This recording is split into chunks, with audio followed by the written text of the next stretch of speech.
Minister for State is Bhagwat Kishan Rao Rawat, sir. Yes. Yeah. Correct. Like, in fact, he's visiting tomorrow Vijayawada also. Yes. Because there is a union budget meeting with all the intellectuals in Vijayawada to have a snapshot or to have a feedback of on what union budget 2022-23 has given to them, and they'll take the feedback and they'll represent it to the finance minister to have inputs once again. So tomorrow in venue hall, in function hall in Vijayawada, sir is going. I mean, he's going to address the gathering.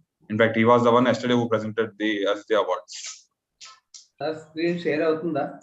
Yeah. Yes. Share avutunda. This is the glimpse of the award that what we have received yesterday, along with the minister sir and this thing. And these are all the photos that we have taken outside. Now it is the that Praful Kumar Charjed sir and our president, along with our CCM Prasanna Kumar sir, our chairman Purnchandra Garu, secretary Narendra Garu, treasurer Nitta Ravi Kishore Garu, and Madam Vice Chairman, Chairman. Yes. Along with the Muppala Sridhar Garu, who is also another CCM. Newly elected CCM, and Dayaneva Sharma Garu, Shankar Reddy Garu. So we can see regional council member was elected to branch. Naresh Chandra Gelli Garu. Naresh Chandra Gelli also happened to be bagged the Sikasa Regional Council Best Award.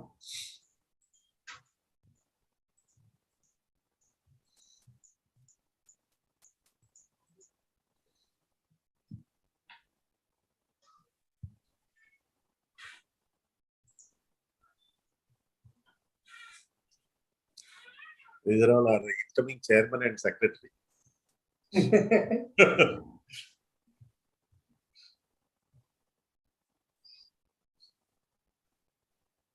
Shall I stop and continue? Yeah. I think you're ready. Yeah. I'm ready, sir. Yeah, it's good memories to share the fraternity of Vijayawada.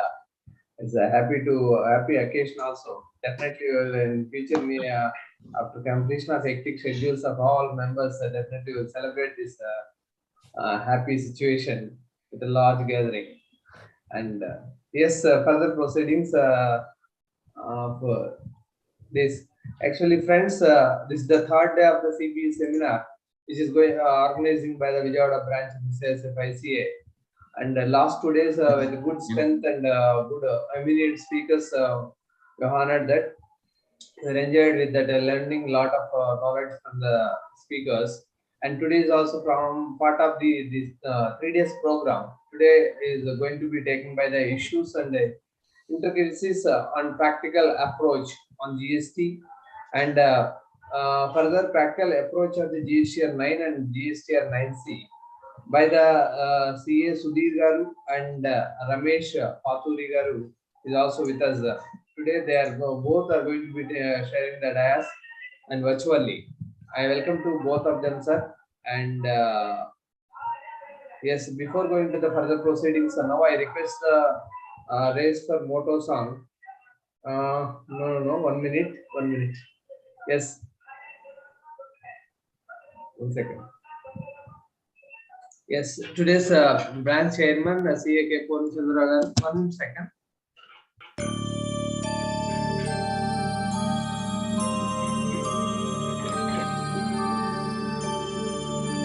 येष सुप्तेषु जागृति येष सुप्तेषु जागृति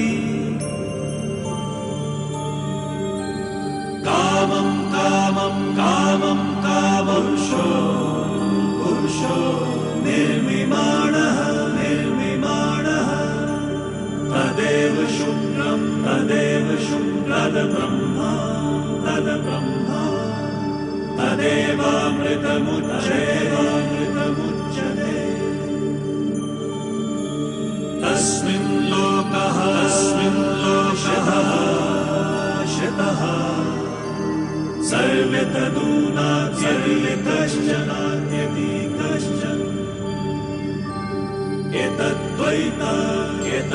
etadvaita, etadvaita, etadvaita, etadvaita, etadvaita.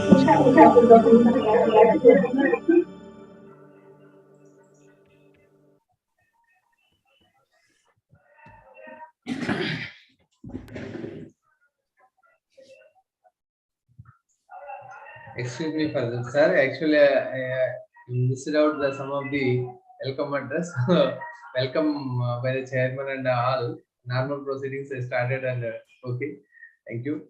And now I request our branch chairman, C. K. Purnichandra Garu, who give his welcome address regarding to the session. Yeah, thank you, Narendra. I think some disturbance is going on. I request everyone to keep maintain mute yourself, and only resource persons can do that. Actually, in fact, I have changed the settings also. Okay, friends, it gives me immense pleasure to have amongst us today's resource persons, distinguished speakers, CA Sudhir Garu and CA Ramesh Paturi Garu, who are here with us virtually. At least we would like to host you, sir, physically, because you are always been, extending your, knowledge towards Vijayawada branch members. You are very affectionate towards Vijayawada branch members. Whenever we wanted to invite you to deliberate upon any technical session, you are always there for Vijayawada branch. So I should acknowledge that. And because since few Corona cases are there, we thought we will host at least virtually. We'll listen to you virtually. So at the outset, I welcome you both, and I welcome all the participants, senior members across the profession and industry who are logged in for today's virtual CP seminar. Good evening to one and all. Friends, I know it's been 4 years, I think so, since almost we are coming to 4.5 years since the launch of GST, since the introduction of GST 9 and 9, of course, later 1 year. At least we might have had so many sessions on how to reconcile 9 or 9C or intricacies, but it's a never-ending saga. It's a baby act. Now I should not call a baby act, but it's a 5 years act. But still, there are lots of circulars. Lots of notifications, lots of changes coming on day-to-day basis. They're remodeling it or retinkering it, whatever. Sudhir words. We listen to Sudhir sir. So many changes are being made rampantly because they are taking suggestions from experts like us, like how best they can modify the act, how best they can be put the GST so that it will be user friendly for all the not only SSCs, for all the traders, for all the public at large. Okay, because of that, continuous changes are being made. So it's up to us, being professionals who are, let's say, bridge, who has to fill the gap between government expectation and a public expectation. So we need to be continuously upgraded. What is happening at GST forum, or what changes they are bringing in. So as a part of that process, we thought, myself and Gstr Garu and other committee members, the other day when we were finalizing the programs to be conducted, we thought we will approach Sudhir Garu to deliberate upon intricacies and issues which will be coming up in Gstr 9 and 9C. So Ramesh Garu and Sudhir Garu will deliberate upon the same topic today. I request all the participants to note down the vital aspects, and so that we can have a happy Gstr 9. Of course, 9C is not compulsory, but even then, the public are coming for us to reconcile it. Okay, that's right, Sudhir Garu. Yes, okay.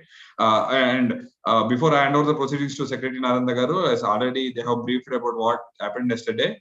I just like to add 2 lines to what they have added or what they've shown the picture.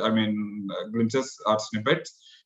Without your love and affection, or without your support towards Vijayawada branch, be it participants or be it resource persons like Sudhir Garu, or be it like Central Council members, Regional Council members, SSC chairman, and without their help, without all the technical persons, this couldn't have been possible. and what best is we are we are the sweetest part is, as I mentioned in the various WhatsApp groups yesterday, this being we are featuring in the national awards for the second consecutive year. So one time it's okay, but second time we are continuously doing it means, so there's a legacy which we are continuing. Of course, that's because of all the ARS members, be it ARS members or be it the delegates who have shown enthusiasm towards Vijayawada branch to join and to listen to resource persons. And not only that, we are also done various activities which you can follow up on at Vijayawada YouTube channel, which have crossed almost 22,000 members. So new members who are listening to sirs, please go to Vijayawada YouTube channel. Please subscribe to that. You will get a constant updates over there. You can listen to videos over and over again. Okay. With these thoughts, I hand over the proceedings to Narendra to briefly introduce our distinguished speakers for the August gathering. Over to you, Narendra. Thank you, Chairman Garu. And Chairman rightly said it is the whatever the awards received by the branch, it is the love and affection of the members and who are the supporting to the branch, various speakers all over the country, and our MC members and past chairmen of the branch, and as well as all central council and regional council members. Yes, sir. And it is definitely it is total award is dedicated to all the members of the fraternity. And GSR sir, a word from you about any. Nothing like that. Nothing like that. Our chairman has elaborately explained about the today's session. Yes. Friends, we are waiting for eagerly Sudhir sir session. Actually, Sudhir is the Sudhir sir is the fan of Vijayawada and regarding to the GST. And with a brief introduction, I am going to be brief introduction to Sudhir Garu. Sudhir Garu is the BCom LLB FCA. He is the 37 years of chartered accountant. His core area is the practice of GST and service tax previously, and his litigation of services in GST, customs, and FTP. Completed his schooling and graduation in Bangalore, and qualified CA in the year of 2006. And his entrepreneurship development program in the IIM in Ahmedabad. He has contributed various articles for professional institutions like Institute of Chartered Accountants of India and IC Institute of Cost Accountants of India also, and like trade journals, service tax review. And he has also presented various papers like ICA, ICSA, and ICWI. And he is also master trained for the ICAI New Delhi, and faculty for the National Academy of Customs, Excise and Narcotics, and which trains the departmental officers. Presented papers in various groups, various trade forums like SOCHAM and KSCA and FAPC and YI, AP Plastic Manufacturer Associations, and he's also been visiting faculty at Vaccine Business Schools and BITS Pilani Extra. He is also joint author of the Practical Guide on Service Tax and jointly compiled GST tariff, which is published by the Bharat Law House, and how to tackle service tax problems, and published by the Bharat Law House also. He has also been co-author of book of GST on real estate. He was part of the Hyderabad study group on GST formulated by ICA, and contributed for the preparation of background material on GST for training to the CBEC officers. He has also presented papers on GST various forms like total in various SAIC level and other. He is a member of the co-chairman Indirect Taxes Committee of the and past member of the Regional Advisory Committee of Central Excise and Service Tax Department of Hyderabad. With a brief introduction, now I welcome to the Sudhir Garu to the fraternity, and also another faculty, today's speaker is also with us. I want to introduce him briefly.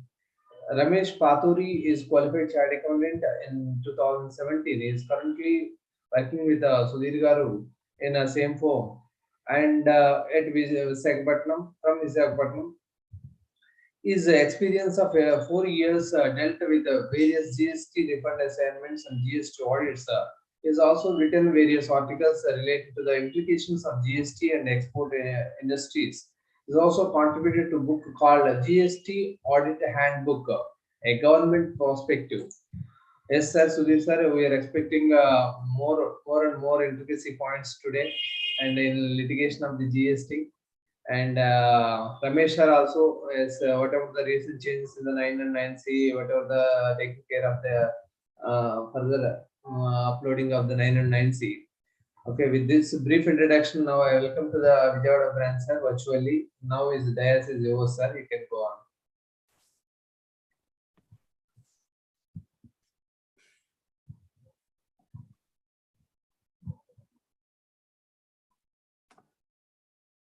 Hope my screen is visible, sir, and I'm audible.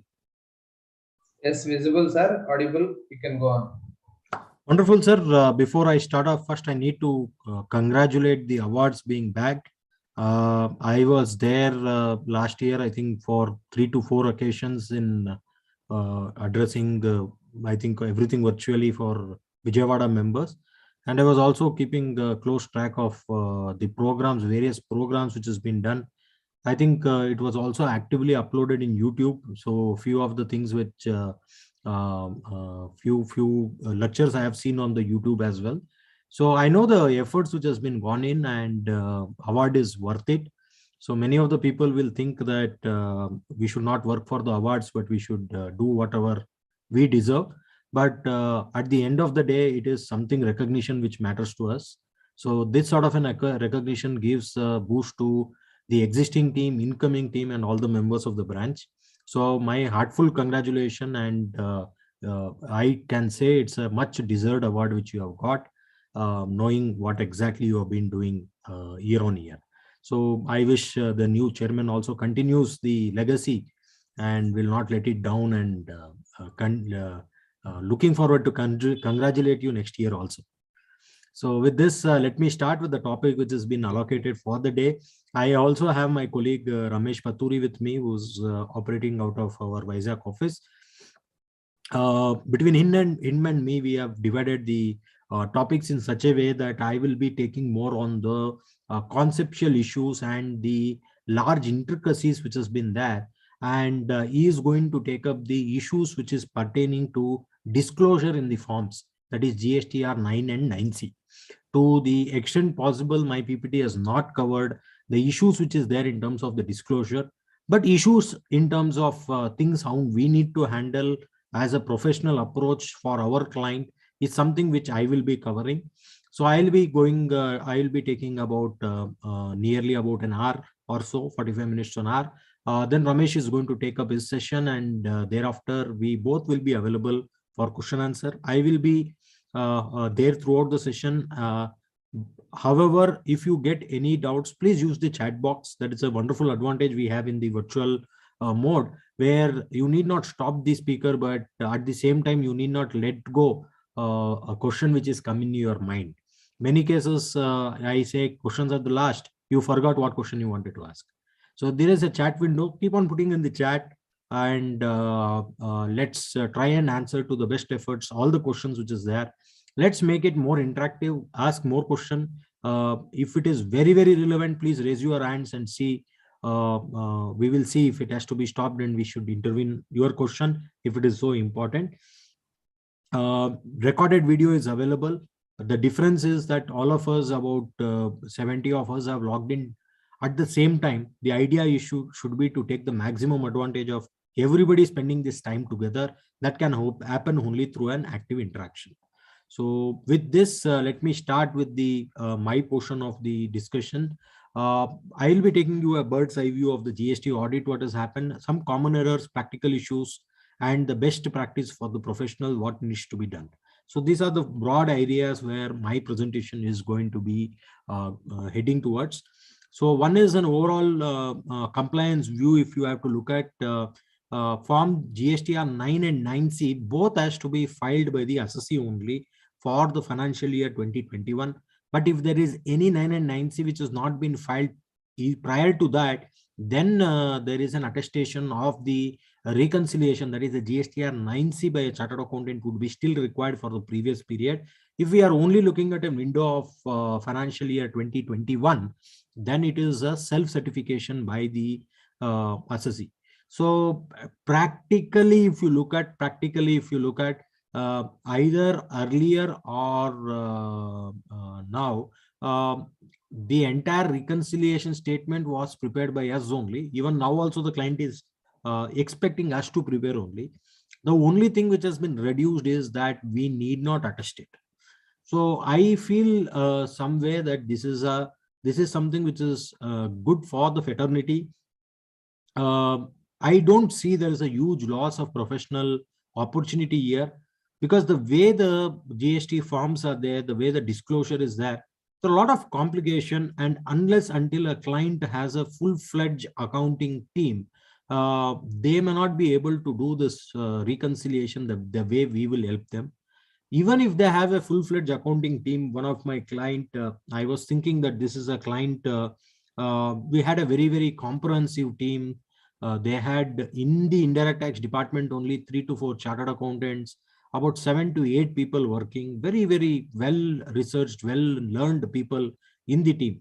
So I was 100% sure that I'm not going to get the assignment of Gstr 9C this year, because they will do it themselves and they don't require my attestation at all. But to my surprise, they came back and they wanted us to give a go-ahead before they are uploading. They were prepared, but they wanted us to review once. So I was trying to find out the reason why it was so. All these large companies also believes maker-checker concept. And because the CFO or the director of finance is self-certifying the GST or 9C, he always want a backup to lean on. So thereby he wants an independent professional to check the work which has been done by their team, so that he can sign it with relief. The moment we as a chartered accountant independently, we are giving that assurance to him.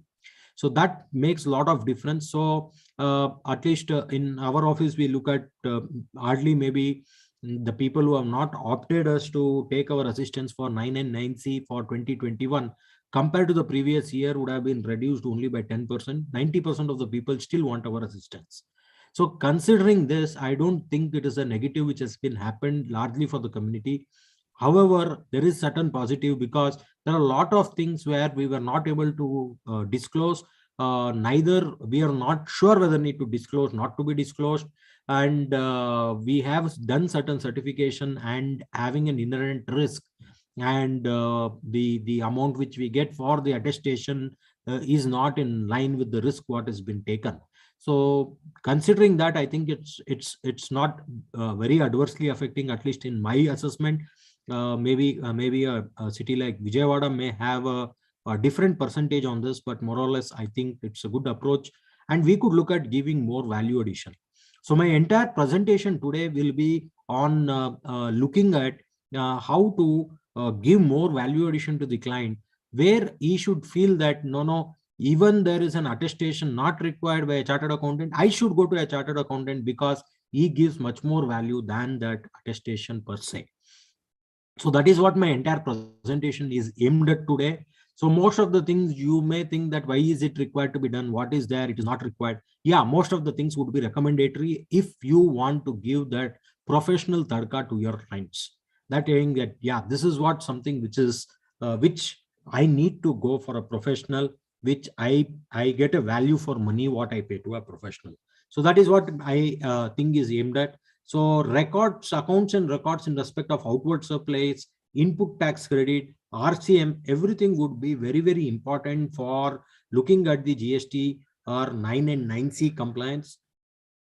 So it is very important that a proper system has to be designed for capturing various information which is required, which will be there for the compilation at the year end and doing various reconciliation. So this is where a chartered accountant things will come. When I come to some system points which is there, I have talked about a lot of reconciliation and things like that. I'm going to explain what are the things which we need to be ready. But on an overall view, these are the things which would be relevant for us. Very important question which is coming up is that, Sudhir, whether I have to restrict my credit only to the extent of 2A, or if I have received the goods, I have a valid invoice, I have paid for it, Even though if it is not there in the 2A, can I go ahead and take the credit? So this is a common question which has been asked, and I have been historically been telling up to 31st of December 2021, I've been telling, please go ahead and take a credit. If all the conditions are satisfied, don't even worry about it. However, from 1st of January 2022, that is about a month back, nearly a month back, they have made a changes as far as this particular provision is concerned, and a new condition has been added only after 1st of January 2022. My answer will be, if it is not there in your 2B, you will not be able to take the credit, because the condition is very well drafted and there is very less scope for ambiguity. However, questioning whether it is valid to do that and all is a different question altogether. But there is a law which is coming from January 2022. Prior to that, there was no such law. So thereby, even for 21 financial year ending 2021 financial year, or 21-22 up to December, you will be eligible to take the credit if you have a valid invoice, you have paid for it, it has satisfied all the conditions, it is not part of the restricted credit, you will be eligible to take the credit of it. However, having said this, a bright professional approach to save the clients would be to encourage them not to take the credit if it is not part of 2A, because a notice is inevitable. So if the amount is substantially more, you can, and if it has been there, you can encourage them to take the credit. It is also worth fighting it. It is take it for granted, if you are taking any amount in excess of 2A, you are going to get a show cause notice 100%. There is no doubt about it. So you have to fight a show cause notice. The exit of show cause notice, whether it is in first appeal, second appeal, High Court, Supreme Court, we don't have any clarity on that. So here there is a cost benefit analysis one has to be made. You have to look at what is the amount involved, what is the cost of expected litigation of that, and take a wise advice either to take the credit or to disallow the credit for the financial year 2021 while we are compiling Gstr 9 and 9C. RCM liability is something is an haunting thing which is not going to go away. This is one of the common error which has been there. This gets repeated again in my slides of common errors when I'm taking. RCM liability not being paid is been commonly found issue. I will also take you through what are those cases where it has not been paid. So majorly the challenge which is coming in those places where I was eligible to take the credit and I missed paying RCM liability. So that is a disaster, because when the department is coming for an audit, scrutiny, or any other adjudication process, they are not bothered about your input tax credit. All that they say that there was a vested liability under Section 9 on you, which you have not been satisfied, fulfilled, and thereby you pay this tax. That's all. Even though you are eligible for the credit or not, I don't care about it. So now, whether there is an RCM liability, whenever there is such liability, if it has not been paid, there is a view that the RCM liability for the financial year 21-22 can be, 2021 can be paid now when you are uploading your Gstr 9 or 9C, as the case may be. Take the credit in the month of February, considering that you are paying today. In the month of February, take it as an input tax credit. Two interpretations supporting this. If you look at section 16(4), which gives the time limit for taking the credit, it makes a reference of taking a time limit based on an invoice and not making a reference on the RCM liability. RCM liability, I'm not taking a GST which is visible on the invoice. I am taking a credit what I have paid under RCM, although I am required to give a self-generated invoice. Second interpretation, even if there is an invoice which has been pertaining to year under RCM, I can give a self-generated invoice dated today, and today's date, the time limit has not been elapsed, and thereby I should be eligible to take the credit. There are certain judicial views also in the other slides which I am going to cover today.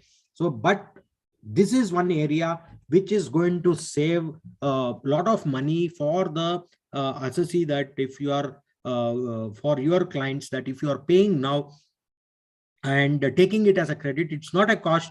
But when department comes and identified, again, then it says that it has been paid after identification. So the amount is paid under 74. The moment the amount is paid under 74, it is not eligible for input tax credit. So those challenges will come. So this is one of the value addition area which you could look at to add it to your client so that they can take the credit of it. Now coming to the documentation of the work done in the working papers, earlier when we were supposed to do an attest function, that was been part and parcel of our assignment. Now we are doing a professional assistance for a client. It is the client who has finally uploaded. It is not upon us.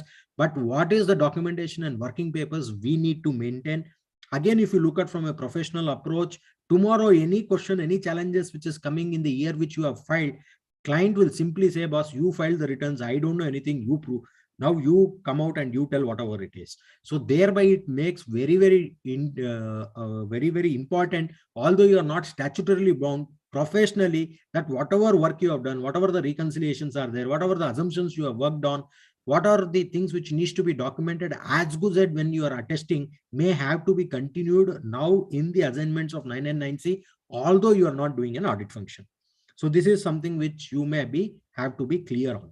Coming to the threshold for 2021, most of you would be aware. Just have a small slide so that it recalls and make things clear if at all there is some confusion for the few people, because a lot of people are filing this returns regularly now for a continuous period of 4 years.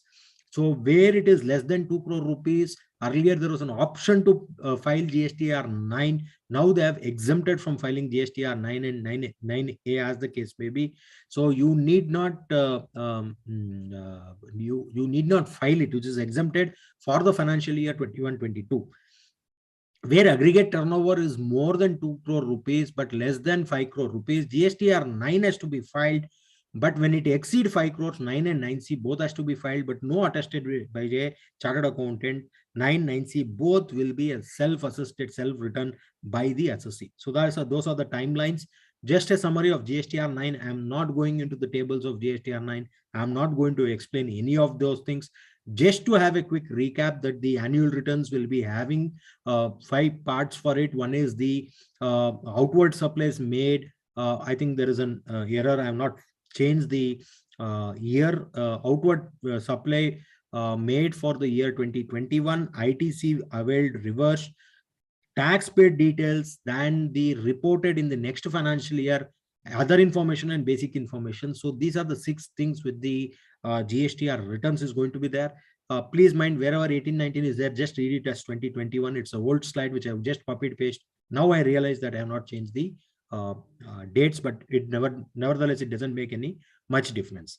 What is the need for an annual return? There is always a question which has been asked time and again, and mostly by the industry people, saying that I have filed my GSTR 1, I have filed my GSTR 3B. Entire record is available with the department or the government. So why again I have to file my GSTR 9 when everything is been there? And auto drafted GSTR 9 also is coming from the detail which I have presented.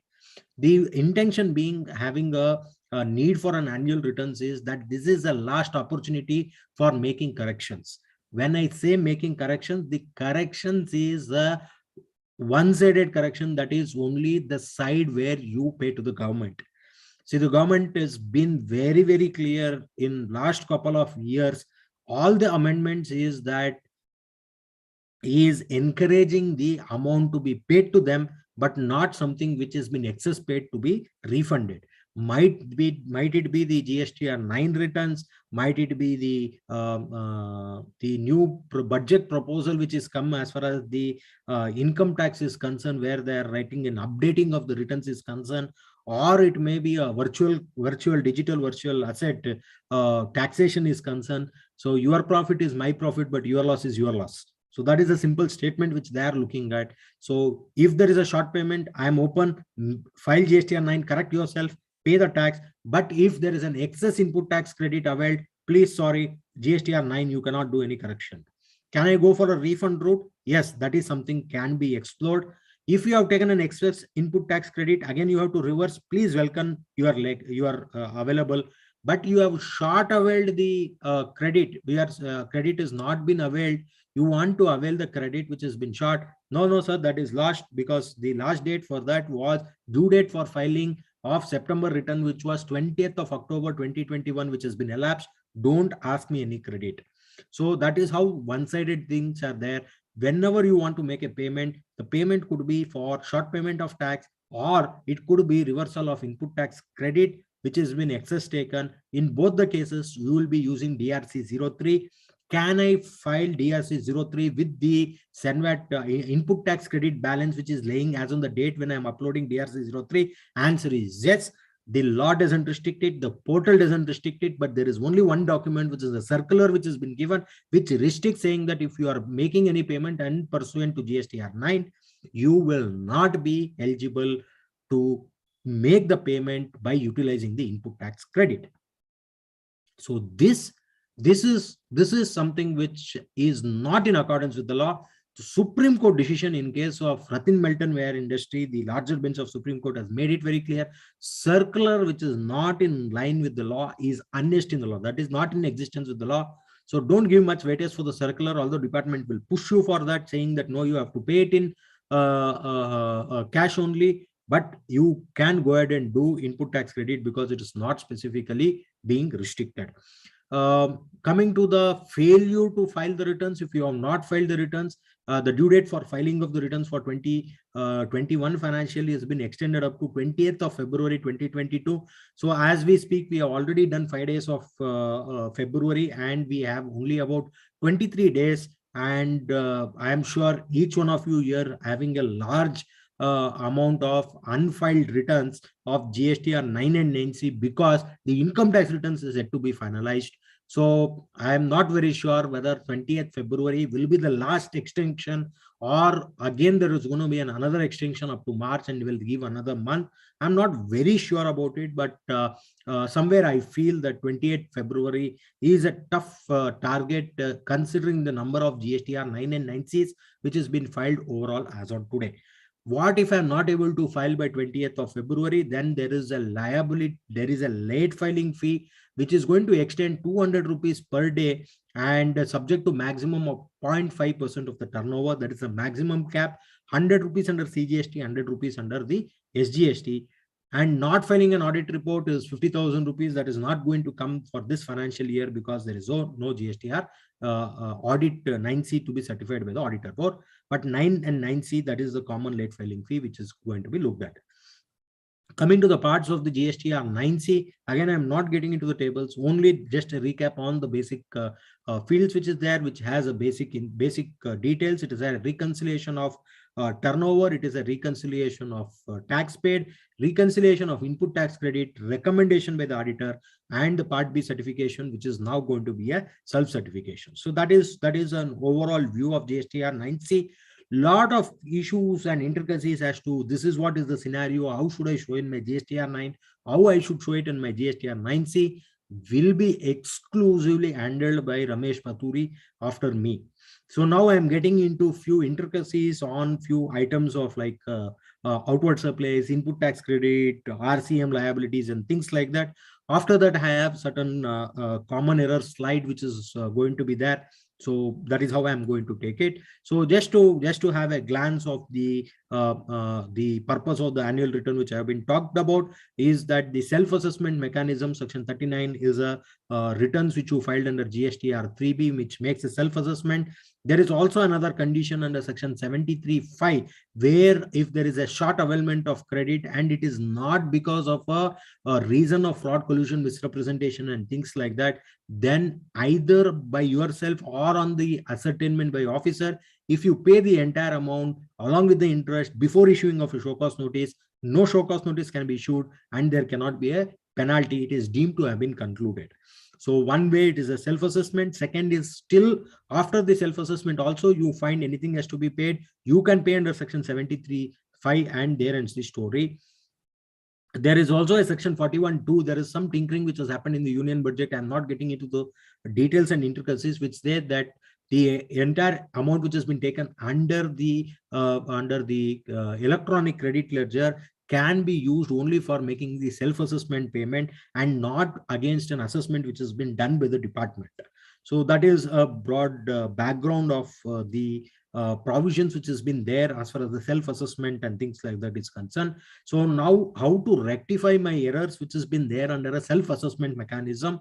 Wherever there is a liability which has been underreported, you can always add this liability to the next tax period, that is a subsequent month or the quarter, based on the scheme where you are in, and you can pay it along with the interest. So that is one option available. Second option is straight away you can go for a DRC03 and make the payment there.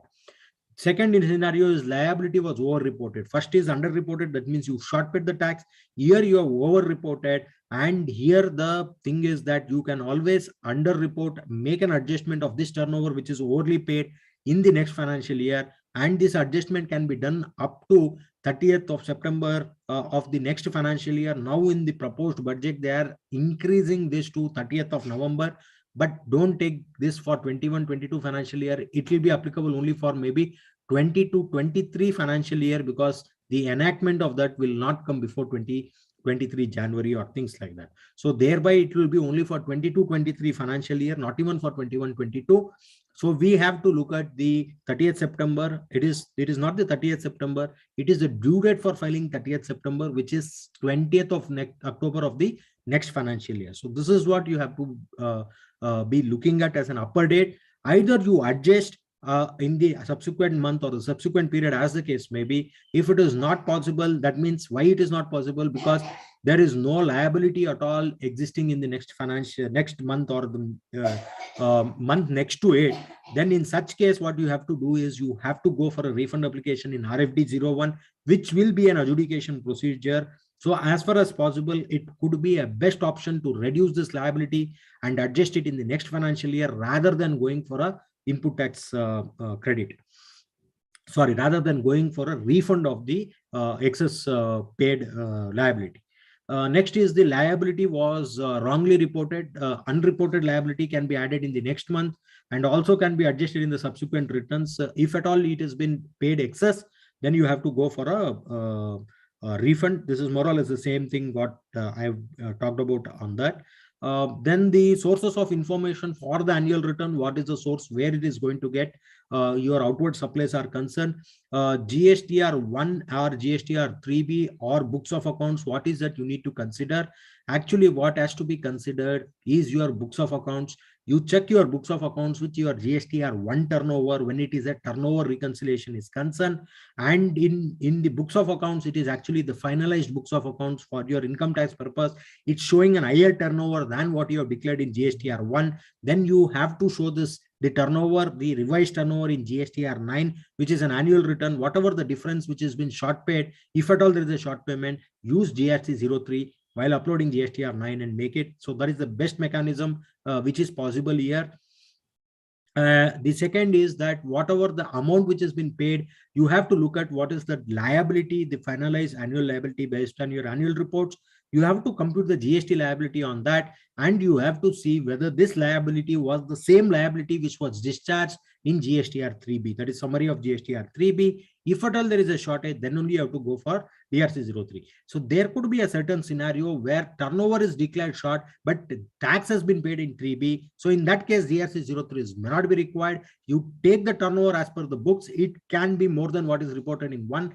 Don't worry about it. Take what is the actual about it and compute the liability. The liability, let it take it from GSTR 3B, and there is no shortage, nothing to worry. This is going to scrutinize it. Of course, yes, this I'm telling on a broad mechanism. Which field where it has to be filed is something Ramesh is waiting for for me to finish so that he can do this.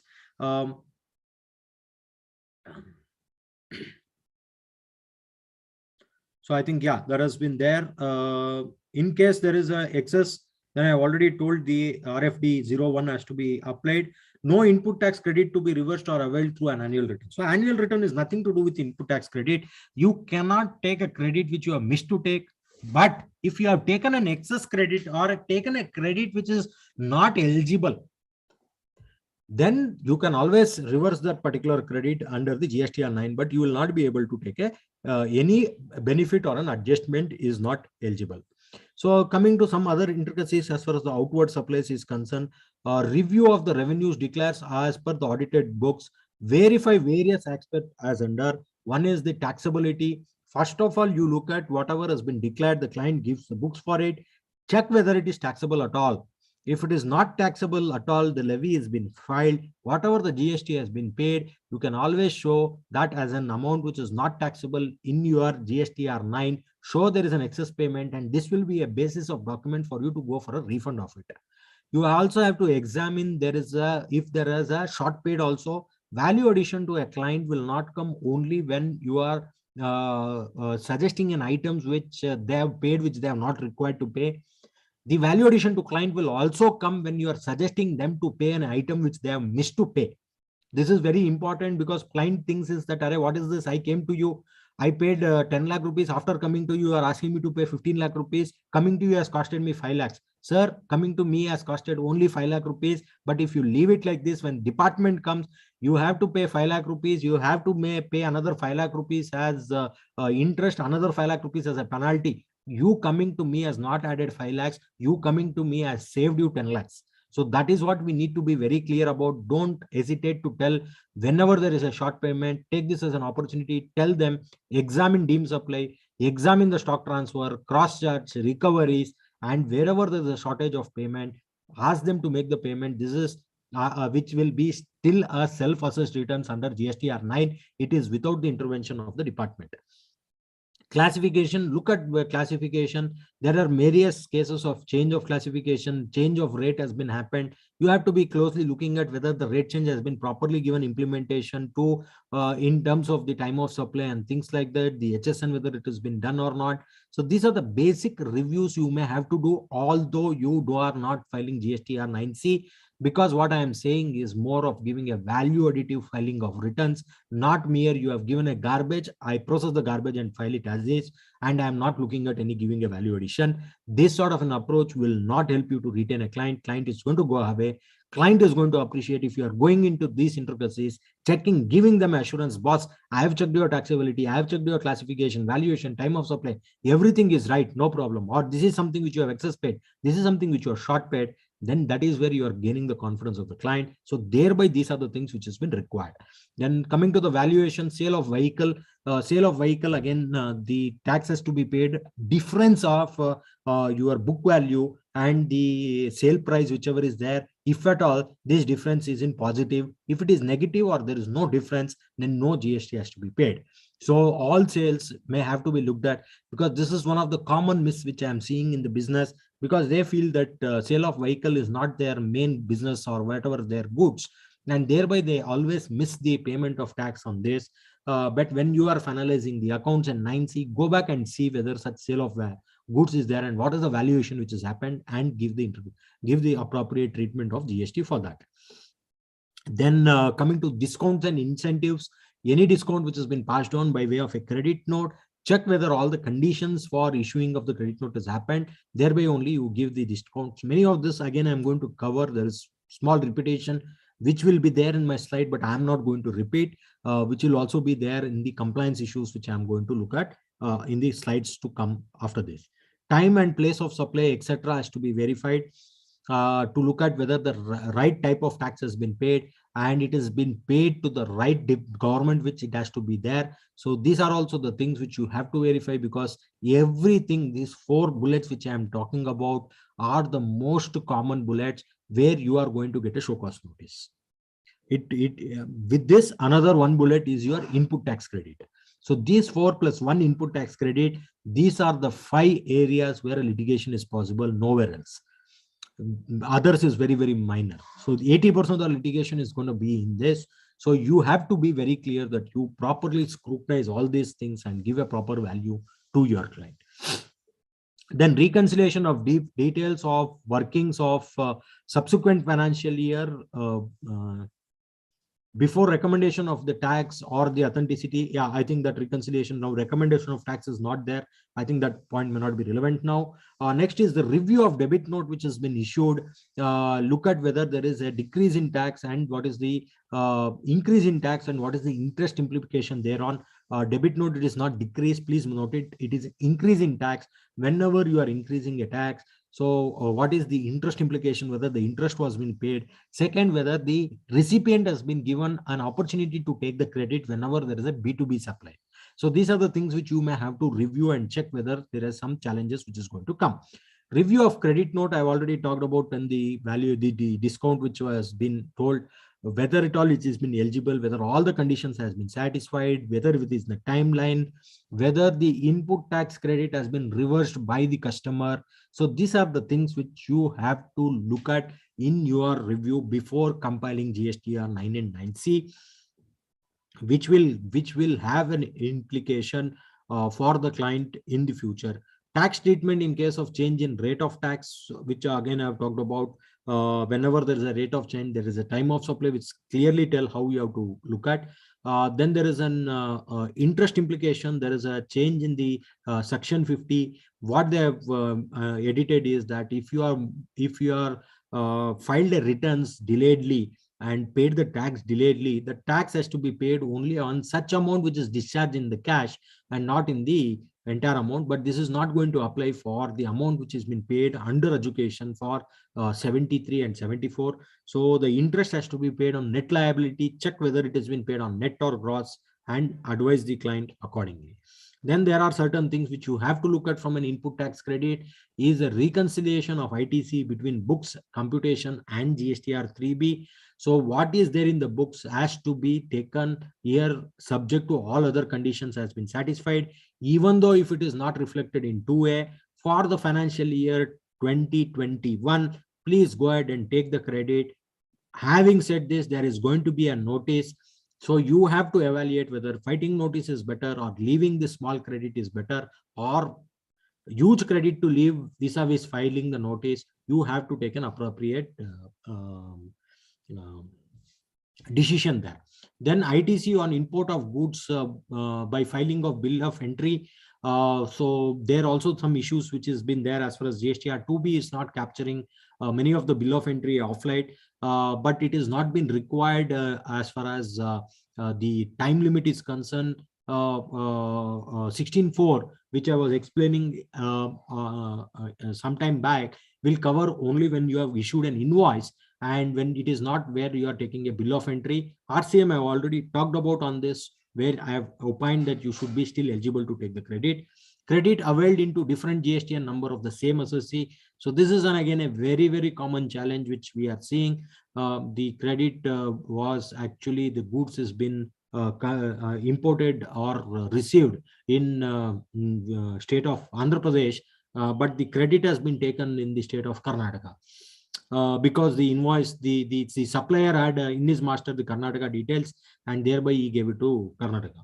So that is what is something which we have to be clear about, of reconciling these sort of credits and see whether the inwards has been actually coming to Andhra or Karnataka, and look at how you can reverse the credit there in Karnataka, but you may not be able to avail here. So there is a positive, if at all the goods is there in Karnataka, then whether it can be transferred to do a transfer of goods to Andhra Pradesh. So thereby you will be able to take the credit. So these are the things which you may have to look at based on the scenario which has been there for you to take the advantage of it. Then credit availed into different non-payment of ITC within 180 days, which has not been reversed. So this is another common error which been there. 180 days credit, you need to scrutinize the creditors has to be paid within 180 days. If not, you have to reverse the credit which you have originally availed. So this is a common miss which has been happening. In many cases, we have seen the clients are not maintaining a bill-to-bill accounting when it comes to the creditors are concerned. Thereby, it is also becoming very difficult to compute the age of the creditor in terms of bill on bill. To look at how much credit has to be there, but on a gross basis, if at all it is not paid, it is advisable to reverse the credit and you have to retake the credit. There is no much judicial supporting for this, so one has to be very, very clear about it. ITC and place of supply of other state, this is something which I've talked about. Your vendor has charged IGST, but the place of supply is of Rajasthan, and but your company is located in Maharashtra. Whether you'll be able to take the credit, it should be reversed. As I've already told about it, you have to reverse it. Then reversal of input tax credit, which is exclusively attributable to taxable supply or exclusively attributable to exempted supply, has to be reversed. Whenever there is a common credit, you have to apply rule 2 and rule 42 and 43. So this is also something which you should be clear about when you are making a compilation of Gstr 9 and 9C. ITC on various key expenses which has been there, whether eligible or otherwise, construction and other related expenses. So there was a recent exercise done by the government of Telangana. They hired a couple of IITians and they have programmed a system where it will auto generate a notice based on the HSN of the vendor, which is available in your GSTR 2A. So the moment there is a classification which is pertaining to construction, they are giving you a notice saying that construction is eligible, you will not be eligible to take the credit, which is totally against, because construction against construction is eligible, and construction to the extent of repairs to the extent which is not capitalized also is eligible for the credit.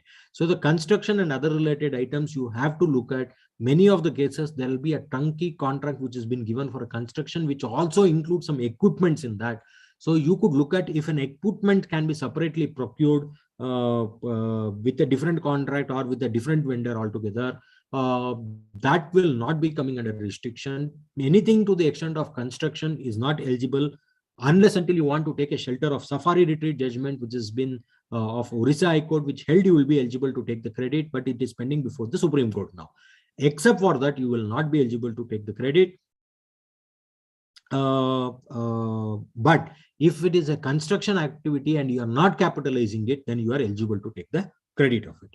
Next is the business promotion expense. So there is a particular 17.5 which talks about gifts which has been given which is not eligible for taking a credit. So when a business promotional gifts which has been given, you have to thoroughly look at whether this is in the nature of gift or this is in the nature of an item which is embedded in your product costing. So can it be a composite supply of goods, or it is a gift which is given without any link to the goods which has been sold, in which case the second one you are not eligible for the credit. The first one, that is on a cases like you buy a liter of paint, along with the paint I am going to give you a brush. So the paint and brush comes as a combo. So thereby the brush there is not a promotional material. It is going along with the paint as a combo. Although you are not having a value for that, you are telling it is zero. It is embedded in the product cost, and thereby you will be eligible to take the credit on these items. However, it is New Year, Yugadi, Diwali, whatever it is, and you are just going and giving a diary or a paintbrush or whatever it is you are going to give free, then to that extent you will not be eligible for getting a credit, because it becomes purely a promotional expenses. Coming to the CSR, again, a lot of debates are happening as far as the CSR is concerned. One of the things is that CSR is a mandatory spend one has to do. When it is a mandatory spend, then it is in the furtherance of business. If I'm not doing a CSR fund, then I'm doing a non-compliance and my business doesn't exist. Thereby it is in the furtherance of the business. GST should be eligible for it.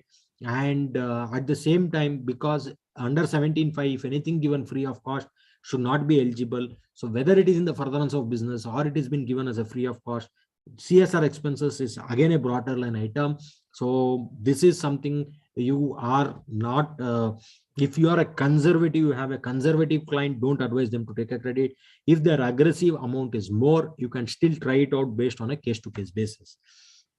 Employee welfare, travel, entertainment, accommodation, etc. Anything for an official travel will be eligible. What has been disallowed under 17.5 is only when they are going under a leave travel allowance. Only to that extent is eligible. But on official travel of an employee stay, everything is been eligible for taking an input tax credit. So a thorough scrutiny of the items which they have not taken a credit has to be looked at to see whether this is eligible for taking the credit.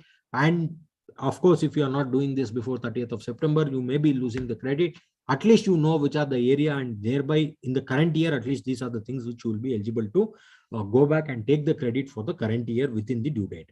ITC in respect of such goods or services or both shall be available where it is obligatory for the employer.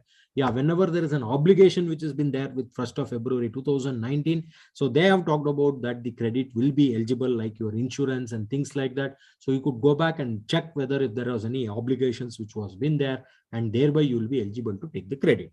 So coming to the reverse charge, so this is major issue where people have not paid. So the payments to the freight, the goods transport agency which has been paid, is liable for reverse charge if the supplier is not paying the tax. You are paying under reverse charge. You have to he is charging you, and he is charging you only the freight and not the tax, then you have to pay under the reverse charge.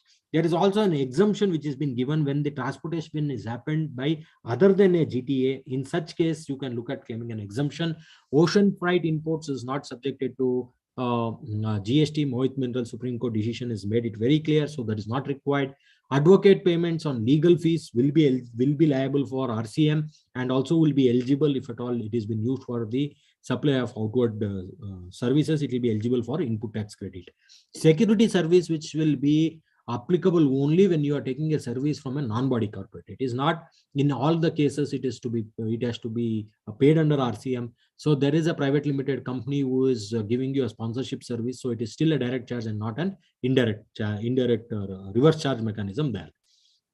Import of service is other big area. So there are a lot of payments which has been the client would be paying in convertible foreign exchange. Some case he has not actively paid under convertible foreign exchange, but he has used a card and the card get the swipe of it and the amount is paid in INR rupees. So based on the nature of the client, you have to look at there is n number of spend today which is happening because of various software subscription which is happening online on a SaaS model, and various social media spend which has been happening.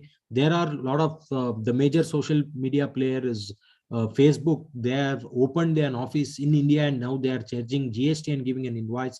But for the previous period, there were certain issues where the tax was not being paid. So anything which is there, this is an opportunity for you to pay now, show it in the returns and take it as a credit. It will be still a self-assessment. So this is something which you should be aware of. Anything to do with the sponsorship, advertising and marketing will be a direct charge. But if it is there under a sponsorship, you are sponsored any event, that will be liable for reverse charge. Whenever it is a government service, it is liable for reverse charge. However, there are certain exemptions which has been given. You have to carefully go through that exemption. If it is falling within that exemption, like giving a registrations and things like that, will be exempted. In addition to that, if it is a levy by itself, it is going into the consolidated fund of the state, and it is a levy by itself, then also you can look at claiming an non-paying RCM, because it is not a service at all. It is a statutory obligation one has to discharge. Then you have fees paid to directors. So directors who are an executive directors, who are an employee directors, no RCM is going to come. But when it is a non-executive directors, independent directors and things like that, you have to pay GST under reverse charge mechanism.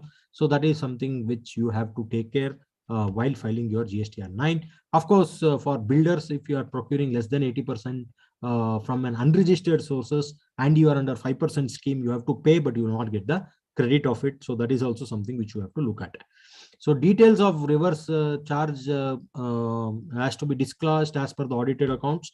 That again, Ramesh is going to handle that.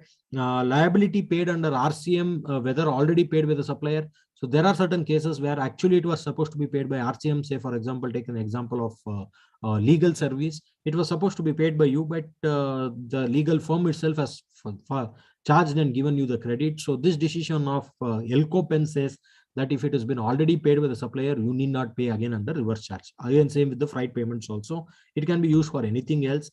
ITC on the tax paid under reverse charge mechanism for supplies from unregistered vendors.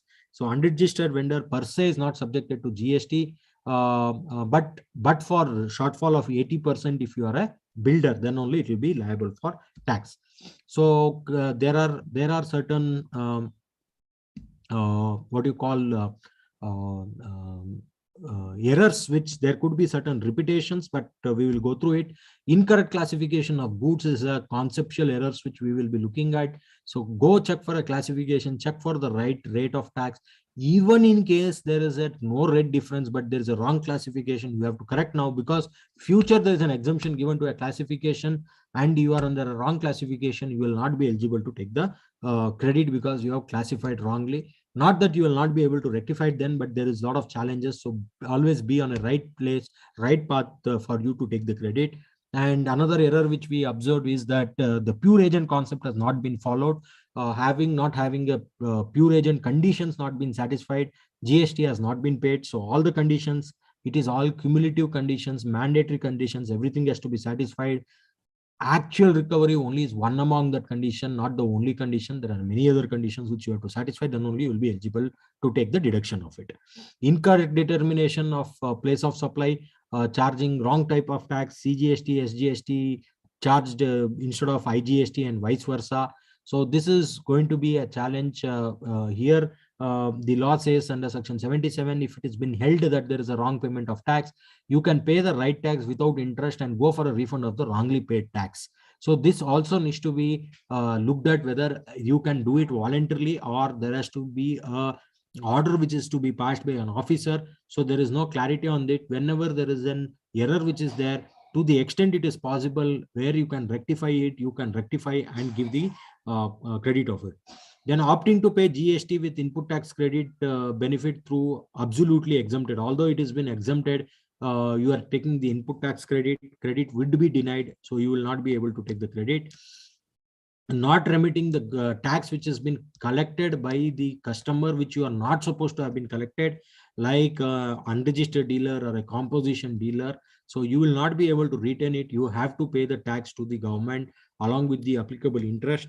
So that has to be a check when you are filing your 9 and 9C. Then claiming exemption on or pay for payment of GST at concessional rate without fulfilling the conditions. So if you have not fulfilled the condition, then you are not eligible to take the credit. So every exemption, Dilip Kumar case and the Supreme Court has made it very clear that the exemption notification has to be strictly interpreted. So all the condition has to be looked at a closer lens, and you have to give a strictest interpretation to see whether it has been complied. So that is another very, very important check which is required, because exemption is there, people will take the exemption, but they may not fulfill the condition attached to it, which we have seen it as a common miss which happens. Then only because the amount is coming under convertible foreign exchange, treating it as a zero rated supply is another error. So to be there as a zero rated supply, that is to supply to SEZ or an export, in addition to convertible foreign exchange, the place of supply should be outside India, and it should not be within the same entity with a distinct person, deemed distinct person. So there are various other conditions has to be fulfilled. Holistically, you have to look at for doing taking that particular exemption, whether every condition has been satisfied. Considering the ITC balance for paying off the liability under reverse charge always has to be paid in cash. After paying, if eligible, you can take a credit, but you cannot use it by offsetting input tax credit. There are certain cases which is when happen like that. If at all such cases is there, that needs to be rectified in Gstr Nine. Treating exempted goods or export condition not fulfilled and availing the input tax credit, which is more or less same. 180 days I've already talked about. Advance money received against the services not being paid. Only for goods there is an exclusion, that if you are receiving any advance against the supply of goods, that is not subjected to GST. But if it is against the supply of service, it will be subjected to GST. So one has to carefully go through that. Then GST deduction claimed on post-sale discount without fulfilling the condition under section 15, which I have talked about, which you have to look at when you are issuing a credit note, whether all the conditions has been satisfied. Then non-payment for deemed supply with or without consideration, like your services or supplies to your employees, related parties, inter-branch transfer, and removal of goods on which you have already taken the credit. So these are all the items which you have to look at. Most of these cases will not be there in your financial accounts, because this is the transaction which is done for non-monetary as a non-monetary consideration. So you may have to understand holistically the business. You have to look at their movement registers, their stock, understand where their things are going, and thereby you have to suggest or look at what are the other means available here for safeguarding the non-payment of tax. Mixed supply classifies as composite supply and vice versa. So there is a difference between a mixed supply, composite supply. It should be naturally bundled in the ordinary course of business for a single price. Then only it is a composite supply. If it is not naturally bundled or the price has been defined different, so then in such case it will not be a composite supply. It is going to be a mixed supply, and the highest incidence of tax has to be looked at. So this classification has to be carefully scrutinized when you are making your returns. Tax not discharged on the exemption discontinued. There is a exemption being discontinued, but still the tax has not been discharged. Still the exemption has been claimed, even if it is discontinued, is another challenge. Availing the credit, which is actually blocked under section 17(5), taking the credit based on photocopies. Although there is an amount which is reflecting in your 2A, 2B, still the copy of invoice is required, and that should be original signed copies or digitally signed copies is also accepted. You can take it on a photocopy, but there has to be a backup as to where the original invoice is been there, traceable to. Otherwise, you will not be allowed the credit when they come for an audit. So thereby do a test check of all these invoices, whether it is in line for us to take the credit on that. Then claiming benefit of zero rated supplies to SEZ or exports without executing an LUT or a bond. So although it is a procedural lapse, there is a circular which says that as long as the conditions have been fulfilled, everything has been exported, then even if the LUT is not there, it was a procedural lapse that cannot take away your benefit of the notification. That is something which we could look at. Availing input tax credit merely on issue of invoice and not receipt of goods. This is very, very dangerous. This especially happens in the month-end transaction. You get an invoice in courier, but the goods will come only in the next month. Credit is intended to be taken now because it is also reflected in GST 2A. But one of the conditions is that you have to receive the goods actually, then only you can take the credit. So you have to defer the taking of credit for the next month. Otherwise, you will end up paying interest for early availment of the credit. Non-reversal of 42, 43, which I have talked about. Non-reversal in case of goods stolen, lost, destroyed, written off, distributed as free samples, etc. has to be reversed. Then non-payment of GST sent for job work not received within the due date. It has to be received within 3 years if it is capital goods and 1 year with its inputs. If it is not received, then you have to originally avail credit has to be reversed. So you also have to file a input tax returns for this purpose. You have to see there, scrutinize there what has not come, ensure that it has come, or you have to reverse the credit, retake the credit when it actually comes. So GST on scrap and waste generated during the job work not being discharged. So this is an additional common error which we often observe. It has to be either discharged by your job worker or by you. Otherwise, there is going to be a challenge here. Here they also look at the SION norms, the standard input output norms also is being looked at to identify what is that scrap that could be generated. Then having common credits, taking the credit only in one registration, although it is a common credit pertaining to all the location, is another error. Generally, it happens in the corporate office. My corporate office and head office is in Vijayawada, but I have other 5 branches in different states. Auditor fees comes there, your banking expenses comes there, internet comes there, many things comes there. Credit is enjoyed there in Vijayawada only. Actually, that has to be distributed to the other accounts. If it has not been done, there could be a challenge because you are using the benefit of this in another state, but the credit has been used only in the state of Vijayawada. So to that extent, the Andhra Pradesh government is earning less.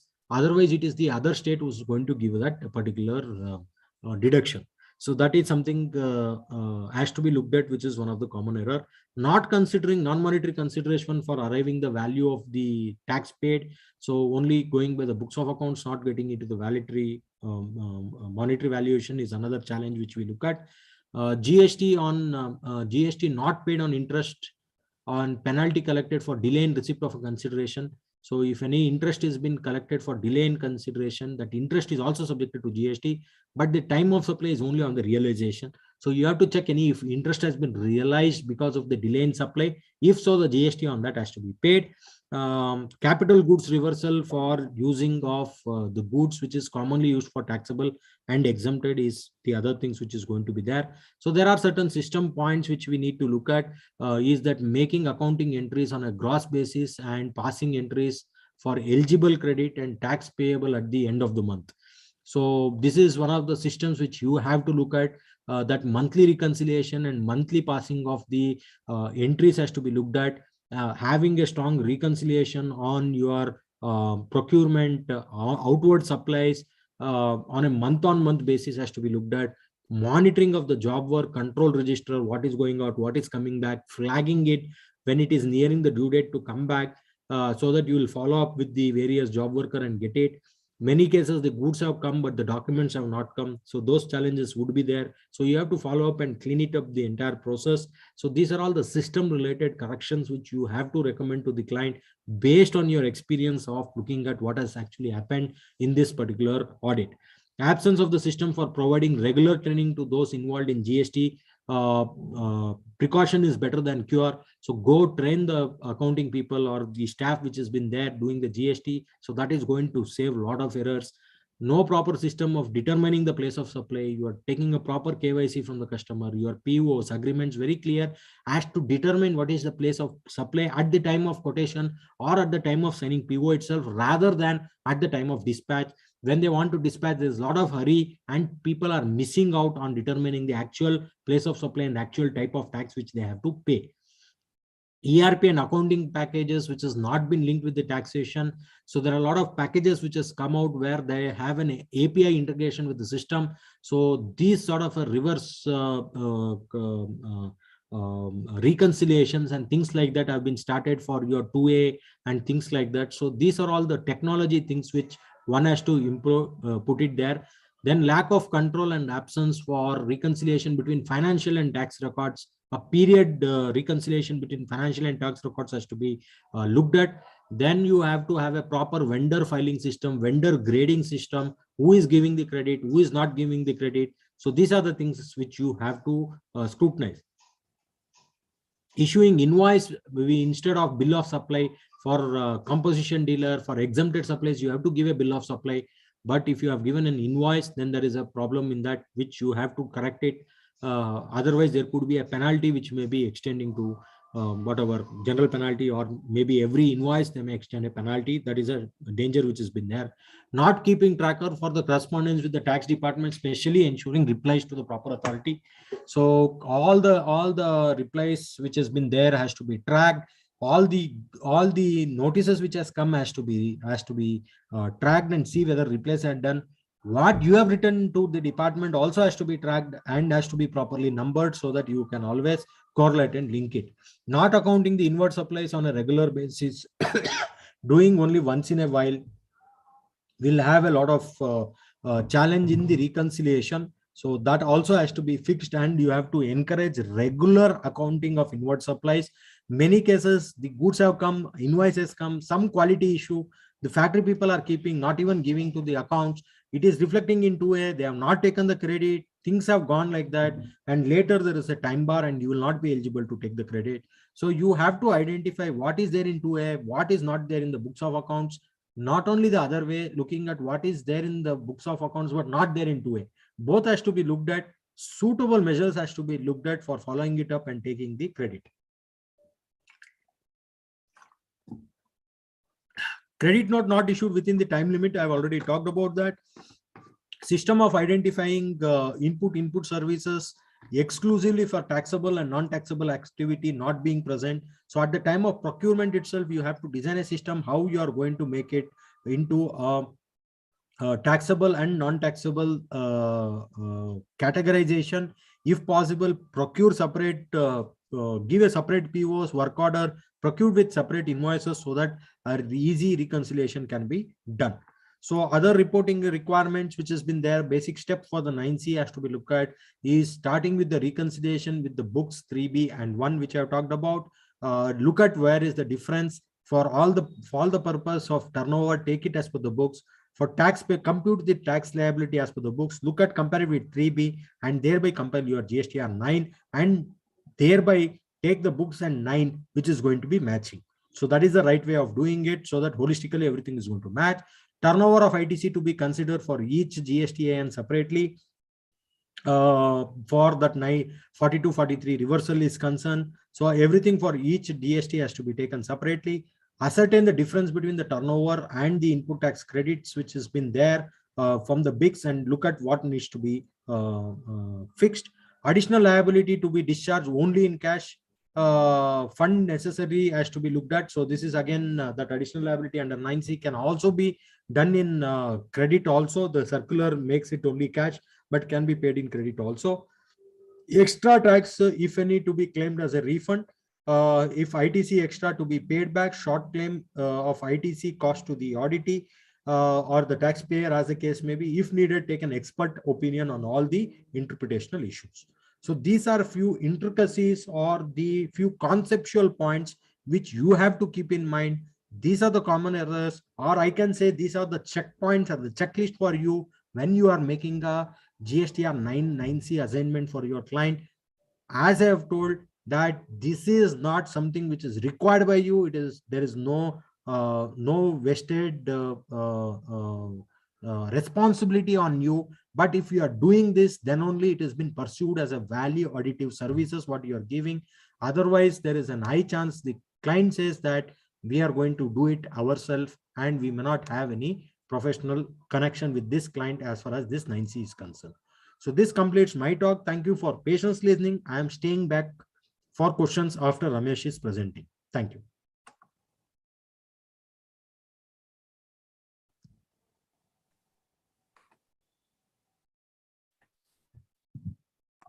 Sir, Ramesh will continue. Ramesh garu, you can continue. Screen share చేస్తున్నాను sir. Yeah. Is it visible? It's visible, but not on full screen mode. It is your slides also is there on the left hand. The edit mode, not on the full screen mode.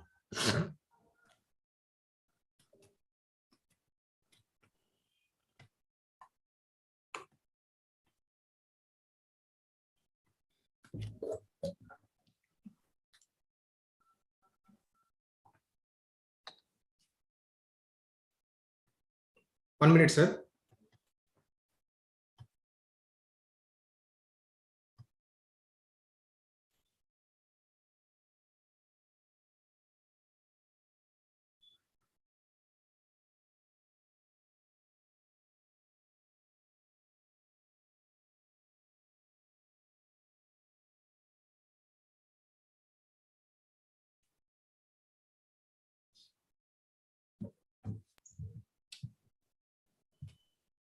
Yes, sir. Now it is okay, sir? Yes, Yes, okay. yes, proceed. Yes, sir. Good evening, everyone. First, I want to congratulate Chairman Purnachandra Rao Garu and other members of Vijayawada ICA on getting this award. I am very much privileged to take this session at Vijayawada ICA, maybe because my hometown is Nandigama, near to Vijayawada, and I pursued half of my chartered accountancy course in Vijayawada. So till now, my co-speaker, Mr.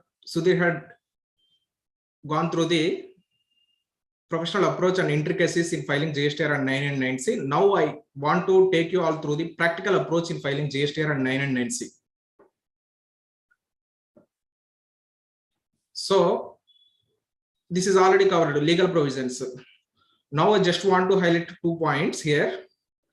Before, till financial year 1920, the legal backing for filing GSTR 9C is coming from the section 35 subsection 5 of the CGST Act. But from 2020-21 onwards, this is included in section 44 itself. What's the impact? Now, if you see the section 47, which is talking about late fee, if you file GSTR 9 and 9C, only GSTR 9 and 9C belatedly, you will be levied with a late fee of 200 rupees per day or 0.5% of the turnover, whichever is higher. So, till 1920, this is applicable only for GSTR 9. For 9C, general penalty will be applicable under section 25. But for 2021 onwards, this late fee is applicable for both 9 and 9C. Filing of GSTR 9 before due date, filing of GSTR 9C after due date. Can I escape from the late fee?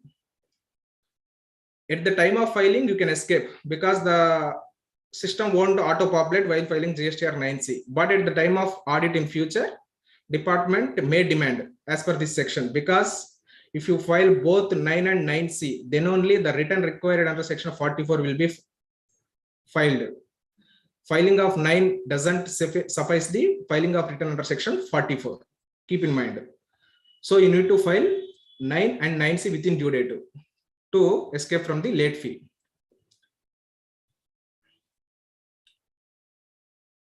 So, as we all know, there is a turnover limit for applicability of 9 and 9C.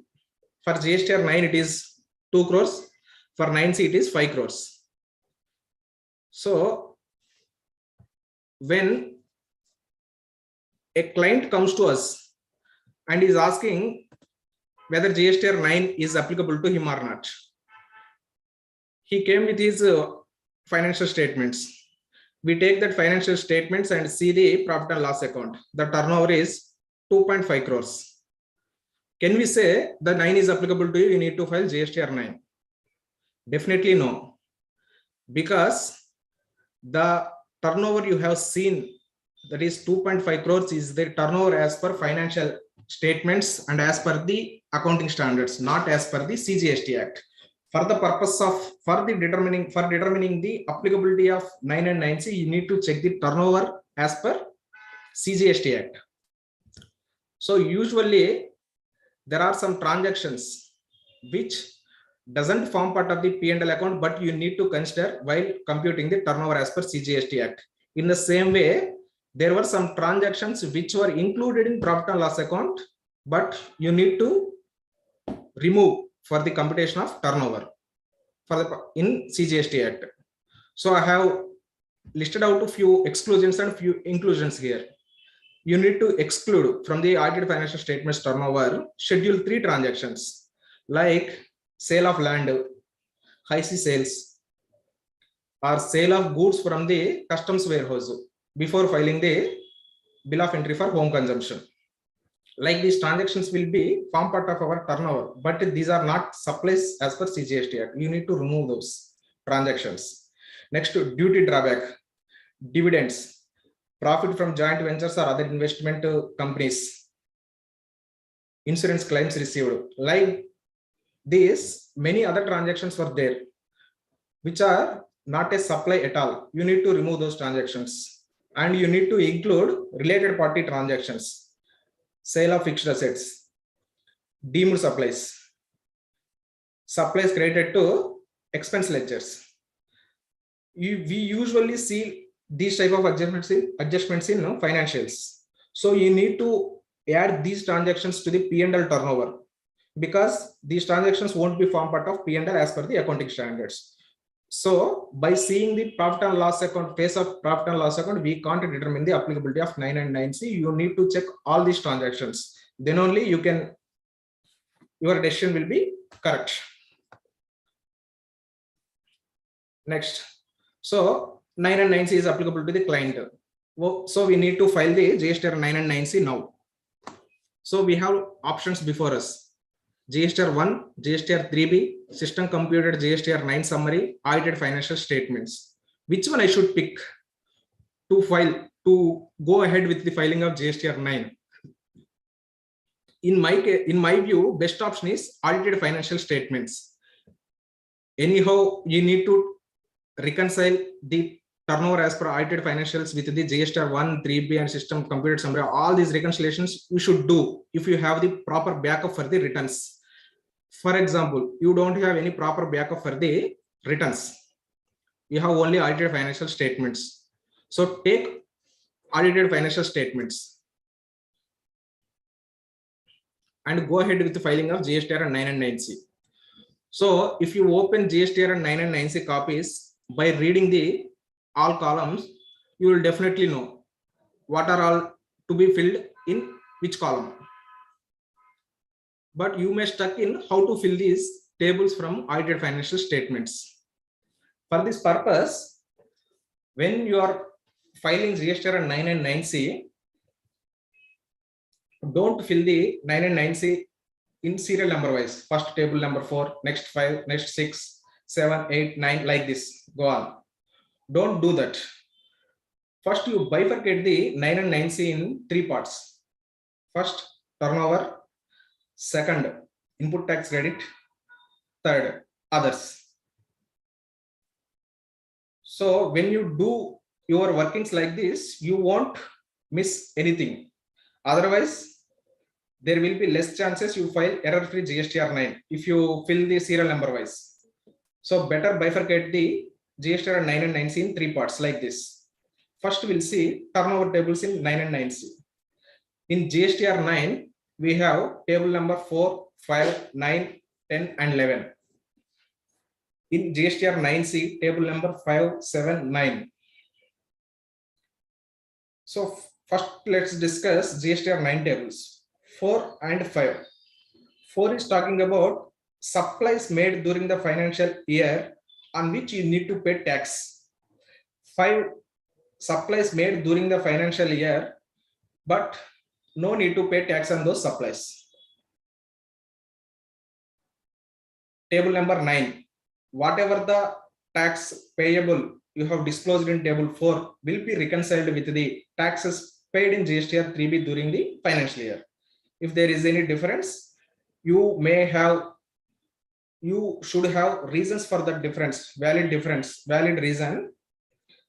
So if there is no proper reason, it will be a short payment and you need to pay the tax through DRC 03. Next, table number 10 and 11. 10 and 11 is for the supplies made during the financial year. For suppose you have made supplies in financial year 2021, but you have disclosed and tax discharged in the subsequent financial year up to September. Those cases you should disclose it in table number 10 and 11. Coming to Gstr 9C, table number 5 is reconciling the total turnover between audited financial statements and Gstr 9. Table 7 is reconciling the only taxable turnover. Table 9 is reconciling the tax liabilities, rate-wise liabilities. These are the summary of tables in Gstr 9 and 9C relating to turnover. So now from the audited financial statements you need to fill these columns and these tables. How to fill? Take audited financial statements. And line item breakup for all the transactions in profit and loss account. Whatever the amount in profit and loss account, you take line item breakup for all the transactions. You remove exempted non-GST and no supply transactions. I wrongly mentioned plus there. You refer it as minus. It's reversed actually. So from the audited financial statements, you reduce the exempted non-GST and no supply transactions, and you add the transactions on which liability is to be discharged but doesn't form part of P&L account. Nothing but what we have seen in the previous slides, that is exclusions and inclusions. You should do this. After doing this, you bifurcate all those line items into 4 categories. First, supplies made during the financial year and disclosed during the financial year. Please keep in mind, whenever I am referring disclosed, it means disclosed and tax paid. Both should happen. Next, supplies made during the financial year and disclosed in the next financial year up to September. Next category, supplies made during the financial year and disclosed in the next financial year after September. Transactions not yet disclosed. So you should first bifurcate the transactions into these categories. After that, you should bifurcate these transactions into B2B, B2C, exports, SEZ supplies, exempt supplies, along with rate of tax. You need to have this breakup before going to file Gstr 9 and 9C. If you do this breakup, 70% of your turnover work will be done. So after breaking up the turnover in audited financial statements, by referring to the each column, you will come to know in what figure where to fill. There won't be much difficulties in filling these tables after you bifurcate the turnover like this. So while filling, you may face these issues. Issue 1, disclosure of supplies accounted in previous financial year, that is supplies already disclosed in table 10 and 11. For example, you have made a supply in financial year 1920 on which tax has been discharged in July 20, that is during financial year 2021. You will definitely should disclose this transaction in table 10 of Gstr 9 of financial year 1920. Should I disclose it again in financial year 2021 is the question. So no need to disclose. Table 4 is meant for supplies made during the financial year. This supply is actually made during financial year 1920, already disclosed in Gstr 9 of 1920. So no need to disclose it now. So you can remove those transactions from table 4. Next, disclosure of supplies not yet disclosed in GST returns. There may be cases on few transactions you might have not paid the GST liability till now. You should disclose those figures in table 4 while filing GST 9, and you should pay the tax. Next, RCM liability relating to financial year 2021 discharged in financial year 21-22. Where I should disclose? Should I need to disclose these transactions in financial year 2021? No need to disclose. You will pay tax in financial year 21-22 and you will avail input tax rate in financial year 21-22. You need to disclose this transaction straight away in financial year 21-22. No need to disclose it now. Next, supply made in financial year 2021 disclosed in GSTR 1 of financial year 2021, but tax paid in GSTR 3B of 21-22. Sir, you said if supplies made in the financial year 2021 and tax paid in the financial year 21-22, you should disclose it in table number 10. If I have already disclosed the transaction GSTR 1 of financial year 2021 itself, should I disclose it in table 4 or 10? You should disclose it in table number 10 only, because you need to consider only payment when the payment is happened, not the disclosure of transaction GSTR 1 itself is not enough. You should have been paid the taxes. So you should consider the payment timing. If you have paid the taxes in 2021, disclose it in table number 4. If you paid the taxes in subsequent financial year, you disclose it in table number 10. Next, supply made in financial year 2021, but accounted and disclosed in next financial year.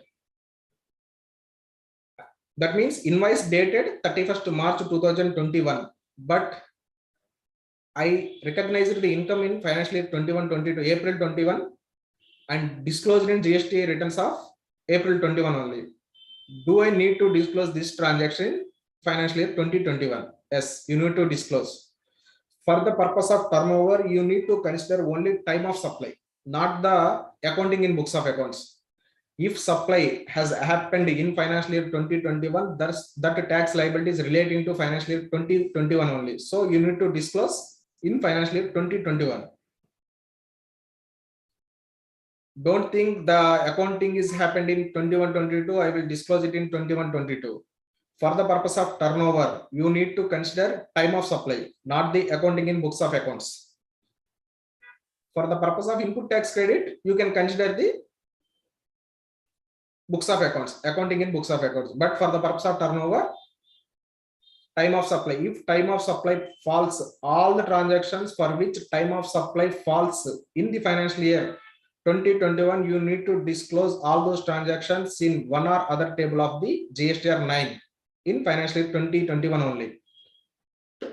Next, in table number 5, if you see, there will be 3 columns: exempted, nil rated, non-GST, or no supplies. How to bifurcate my transactions into these 3 categories? First of all, what are these meant for? Exempted. For exempted supplies, the definition is in CGST Act itself.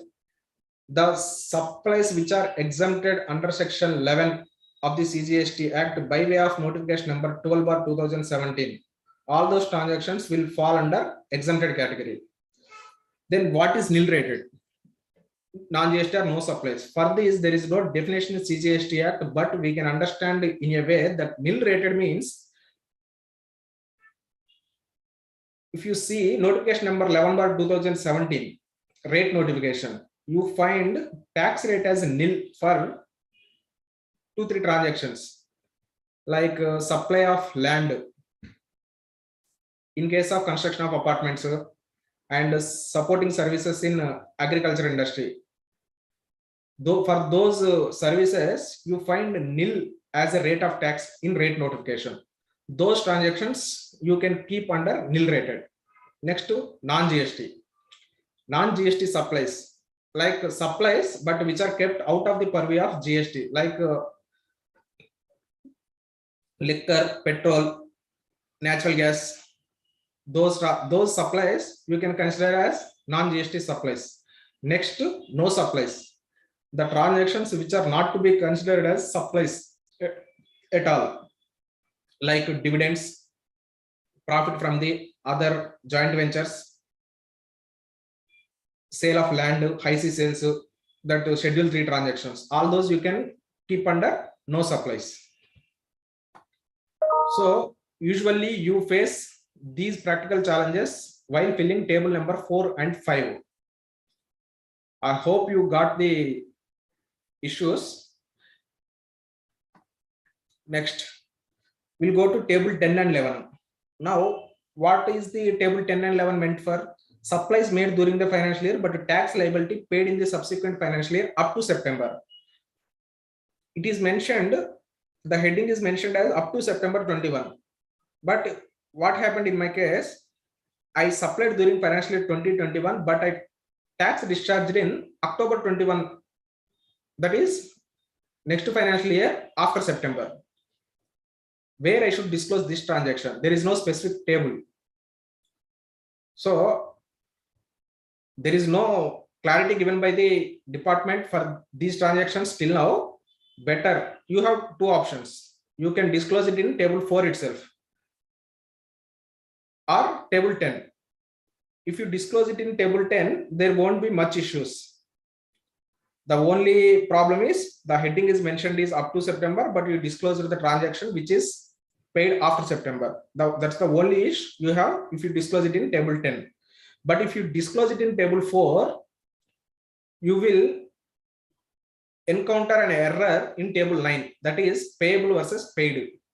That means you are including this transaction as payable, but in GSTR 3B, the payment is in next financial year. So it will show a short payment of tax. So you have a valid reason that is paid after October, after September of the next financial year. But while referring your 9 and 9C copies by the department, they may infer that there is a short payment of tax.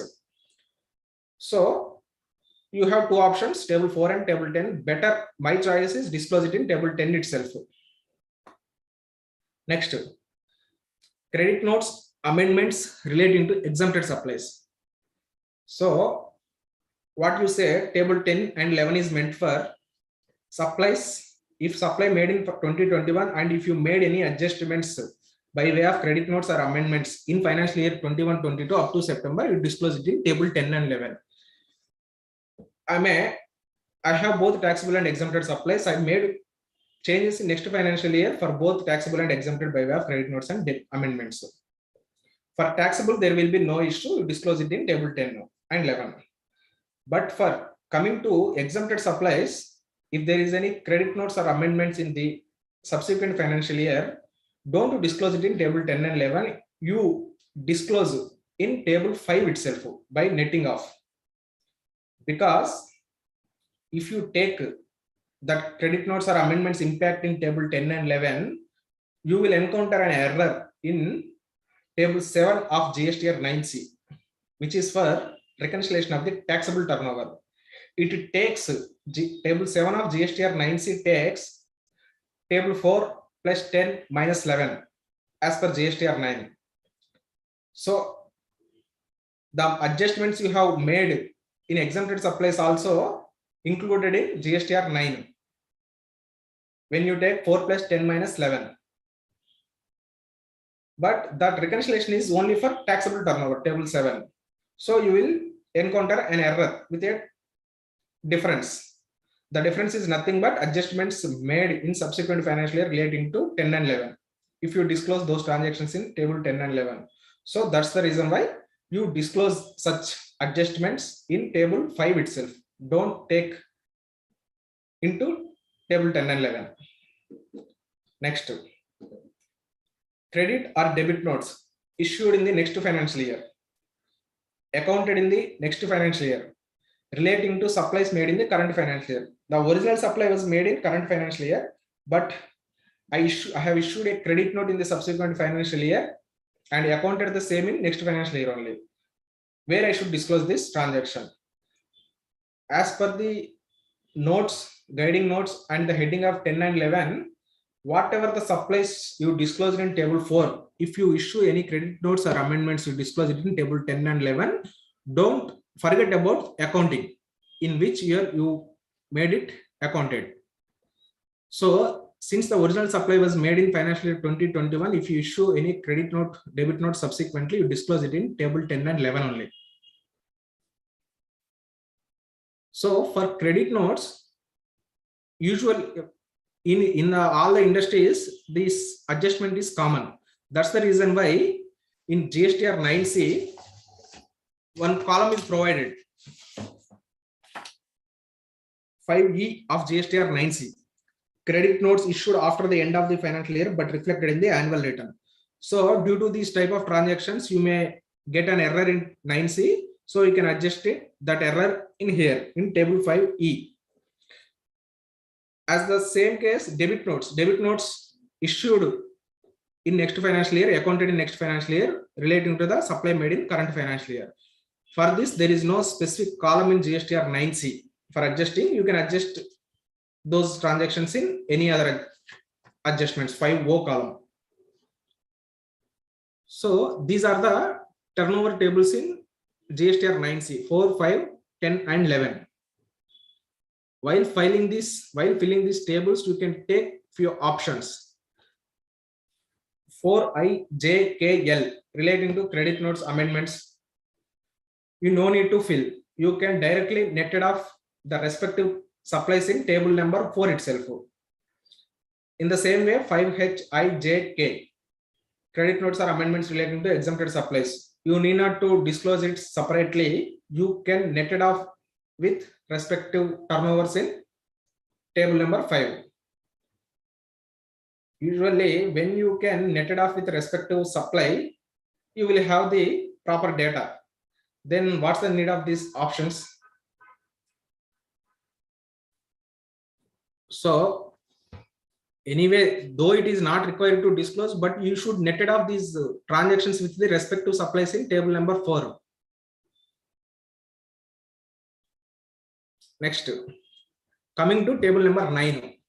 So you have filled the data from the audited financial statements in table number 4, 5, 10, and 11 based on the time of supply. Now,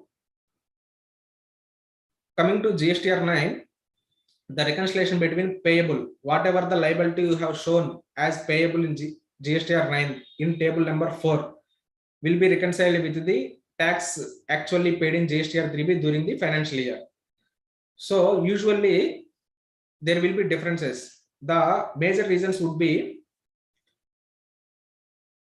ITC reversed is more than ITC availed in any GST 3B. If in any particular month, for suppose March 21 GST 3B, take the input tax credit to be availed is 100 rupees, but input tax credit to be reversed in that month is 120 rupees. The difference 20 rupees will be added to the output tax liability and will be discharged as output tax liability in GST 3B.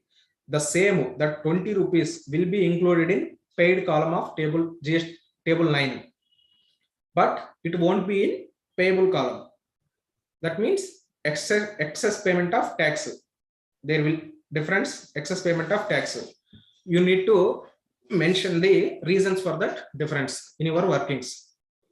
Next, transactions accounted in previous year but disclosed in current year were not considered in table 4. So for the transactions supplies made in financial year 1920, as the time of supply is only 1920, we are not considering it in financial year 2021. It will also throw an error because it won't be in payable column, but it will be in paid column. This is also excess payment of tax. You need to mention the reason. Next 3 is for the short payment. There were few transactions which were not disclosed till now. You disclose it in table 4. So you are offering the liability. It will be included in payable, but it won't be in paid. So short payment of tax. You need to pay this tax through DRC 03. Next, liabilities discharged through DRC 03 if any.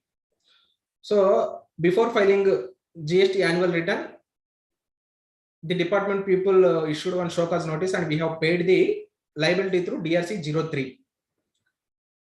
So those transactions will also form part of the table 4 because supplies made during the financial year and liability discharged. But it won't be in paid column because the paid will figures from the paid column will be taken from the GSTR 3B, but actual payment was made through DRC 03. So there will be difference between payable and paid. These type of transactions will also be there. You need to take care. Next, liability relating to current year discharged in next financial year after September. As I mentioned earlier, these type of transactions, if you adjust in table 10 and 11, no issues. But if you disclose it in table 4, you will get a difference in table 9. That is nothing but the liability will be in payable column, but it won't be in paid column. It will show a short payment of tax. But as it is a short payment of tax, don't pay because the payment is already made, but after September of the next financial year. That's why the difference has arisen. So you just need to maintain the reasons for these differences for the future references. So these are the issues in turnover. Next, coming to input tax credit.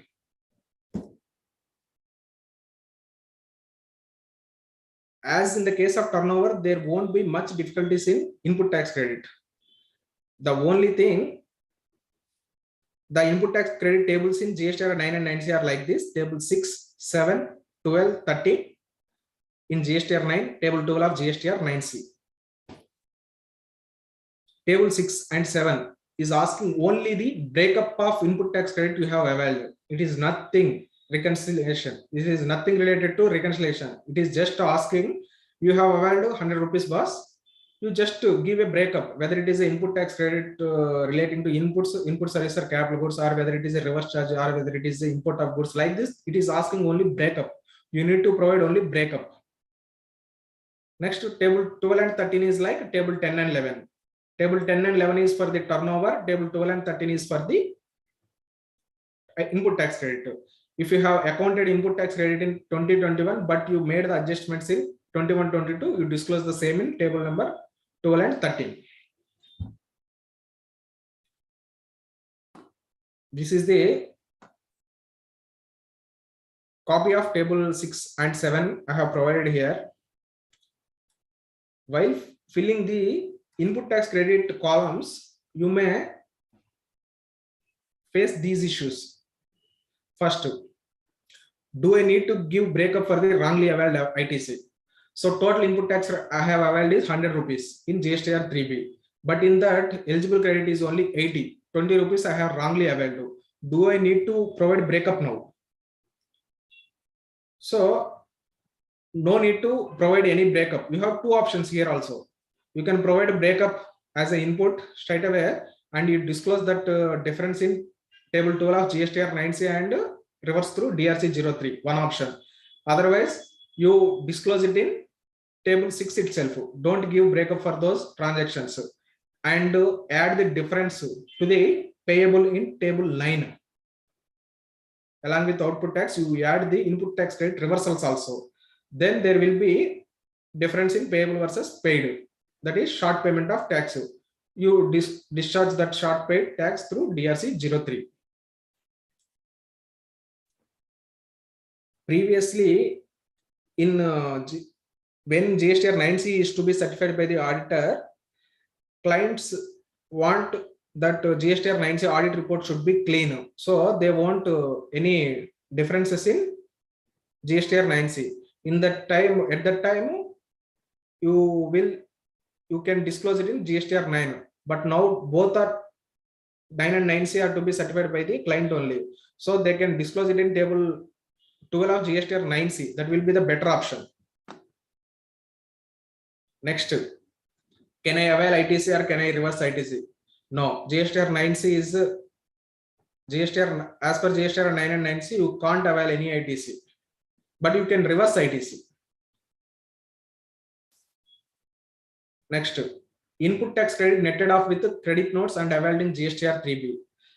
I have seen many assessees netting of the credit notes with input tax credit invoices. For example, in April 20, you have received the input tax credit of 100 rupees and you avail the same, no issues.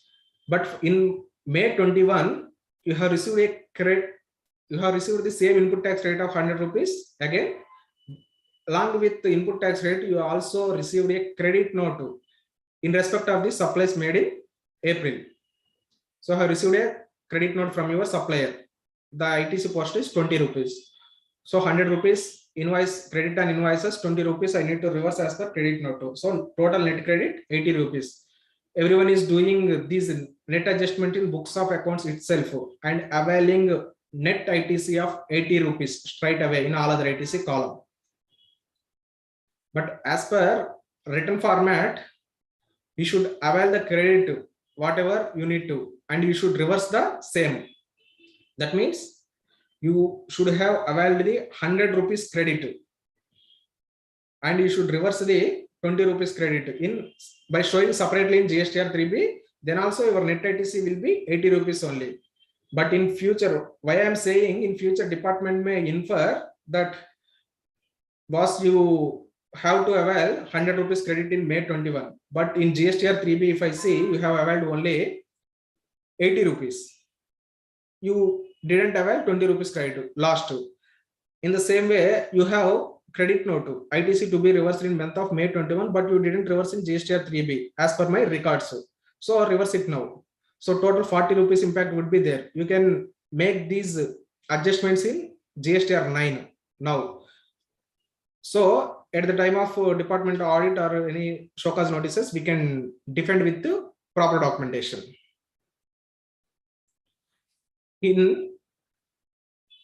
With respect to input tax credit, we have following tables as optional. 6B, no need to provide breakup for the input services. You just need to provide the breakup for the capital goods, and the balance amount you can keep it under inputs. And reverse charge credit, both registered suppliers and unregistered suppliers will be there. If you can bifurcate, bifurcate. Otherwise, you disclose it as a registered suppliers. 6D is optional. Next, 7A to 7E. These are the reversals, type of reversals under Rule 42 or Rule 43, 37 or 39, whatever. If you have breakup, you provide. Otherwise, disclose the entire reversal under 7H. Table 12 and 13, no need to report. 12 and 13 tables are optional, no need to report any transactions here. Next, 15, 16, 17, 18 are also optional. This is just a columns in Gstr Nine. The other category, till now we have seen input tax credit tables and turnover tables. These are the others category. These tables are all optional except to table 19, that is late fee. Don't think table 19 is optional table. It is a mandatory. It will be auto populated while filing Gstr 9. Next to table 8. Table 8 is also mandatory. It is not an optional table. So remaining 14, 15, 16, 17, 18, all are optional. In Gstr 9C, table 14 is also optional. So next table you need to fill now, table 8, which is not an optional. So usually everyone will get difference in table 8. No one is an exception. So the common reasons, don't worry, this difference won't trigger any reversal or any availment of ITC. It is just a informative and disclosure purpose. It is already clarified by the press release issued by the CBIC. Whatever the data you have, you just to disclose it in this table. Don't worry about the differences. If you want to know the differences, why it is coming, the common reasons would be like this. The Gstr 2A will consider the invoices uploaded till 31st October. If any vendor uploaded 31st October and you have availed ITC, you might have availed ITC. Next to table 8A, Gstr 2A considers net figures, that is not the B2B straight away. It will netted off the credit notes with the B2B and disclose the same in table 8A. But if you see table 6B, which is 8B, which is coming from the 6B, is a gross figure. The reversals will be in table 7. So table 8A is considering the net figures, but 6B is coming from the gross figures. So we can't do anything because those are auto-populated figures. So that intricacies are there in designing the format itself. So we can't do anything for that. We just need to mention the reasons for difference. Next to table 8A considers the invoices relating to financial year 2021 only. But if any, but we might have availed the input tax relating to previous financial year and current financial year. There will be chances, fair chances. So that is also can't be reconciled because table 8A considers only relating to 2021, but I have availed the ITC relating to financial 1920 also. That will also trigger difference. Next, there may be excess or short availments of ITCs. Next to table 8D doesn't consider the transactions for which, sorry, the table, this one is table 8A. Table 8A. Next, coming to issues in Gstr 9C. If you have properly filed the Gstr 9, there won't be much issues in Gstr 9C because all transactions in audited financial statements is going to one or other column in Gstr 9. So while coming to Gstr 9C, it will be matching with the audited financial statement straight away. There will be less differences if you file your Gstr 9 properly. So the common issues will be there in case of multiple state registrations, they may not provide the state-wise audited financial statements. In that case, you take the trial balances. By reconciling all the trial balances with the audited financial statement, you can consider the trial balances or any other source they have, which can be matched with audited financial statements. Next, while filing Gstr 9C in GST portal, we need to upload the audited financial statements. In case of multi-state registration, for example, we have registration in Andhra Pradesh and Telangana. I am filing Gstr 9C of Andhra Pradesh. Now it is asking for the audited financial statements. I won't have the audited financial statements for AP registration. can I upload the audited financial statements of a company as a whole, consolidated? Yes, you can. It is asking only for the audited financial statement, not the state-wise financials. Next, debit notes issued after the end of the financial year, but accounted in current financial year. This one we have already discussed. There is no specific column in Gstr 9C for this adjustment. You can disclose this adjustment in any other adjustment, that is 5O. Next, in Gstr 9C, you may see these adjustments in turnover under section 15. What is this meant for? In case, for example, you made a supply to the related party for 100 rupees. You have accounted the turnover as 100 rupees only. But as per GST Act, if you see the section 15 and rules made thereunder, as it is a related party, you should pay tax on open market value. So as per the GST Act, you have paid the tax on open market value, that is 1,000 rupees. So between audited financial statement and GST returns, you will get 900 rupees difference. Such 900 can be disclosed in this column. Next, many people ask why adjustments on account of supply of goods by SEZ units to DTA units is meant for. This is applicable purely to SEZ units only. In case of SEZ units, while making supply to DTA units, such units need not be disclosed those transactions in GSTR 1 and GST returns, because it is an import of goods for the DTA units. So what are all the supplies made by SEZ units to DTA units? You can disclose it here. In GSTR 9C, optional tables are table 14. In table 5, there are various reasons which trigger difference between audited financial statements and GSTR 9. All those were specified in table 5B to table 5N. If you know specific column wise, you disclose. Otherwise, you club all those differences and disclose it in table 5O. That is a residuary entry. Next to 12B and 12C are optional. I don't understand why this is optional. If this is optional, as per audited financial statement, I have input tax rate of 100 rupees. And as per GSTR 9, I have availed only 80 rupees. The difference is 20 rupees. So what is that? Nothing but the 20 rupees I have availed in the subsequent financial year. That is meant for the 12B. Anyhow, I need to disclose that reason for that difference of 20 rupees. Instead of that, I can disclose it directly in 12B itself. In the same way,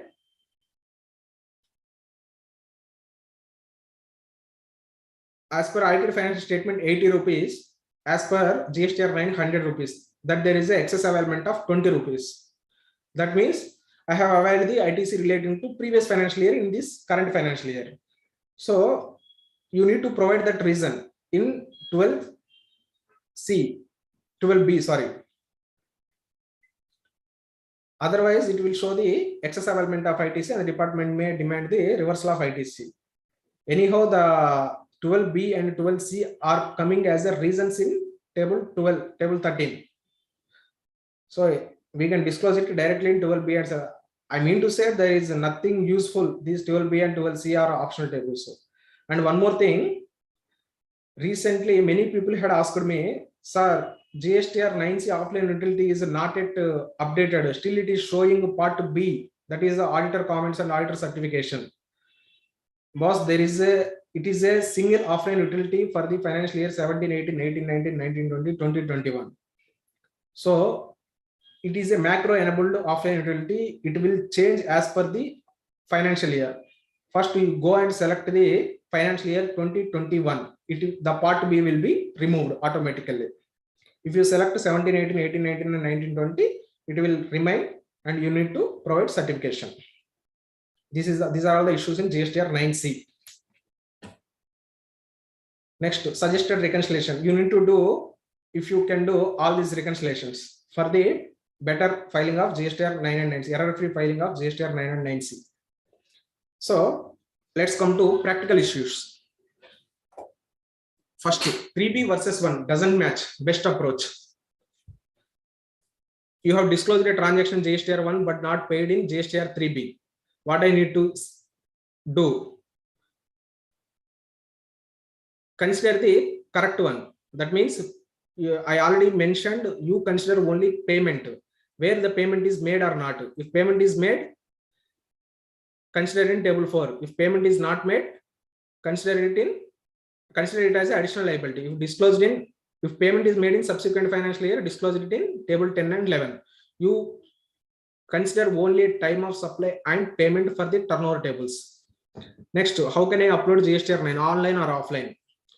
You can do both. If you have the less transactions to key in, better use online utility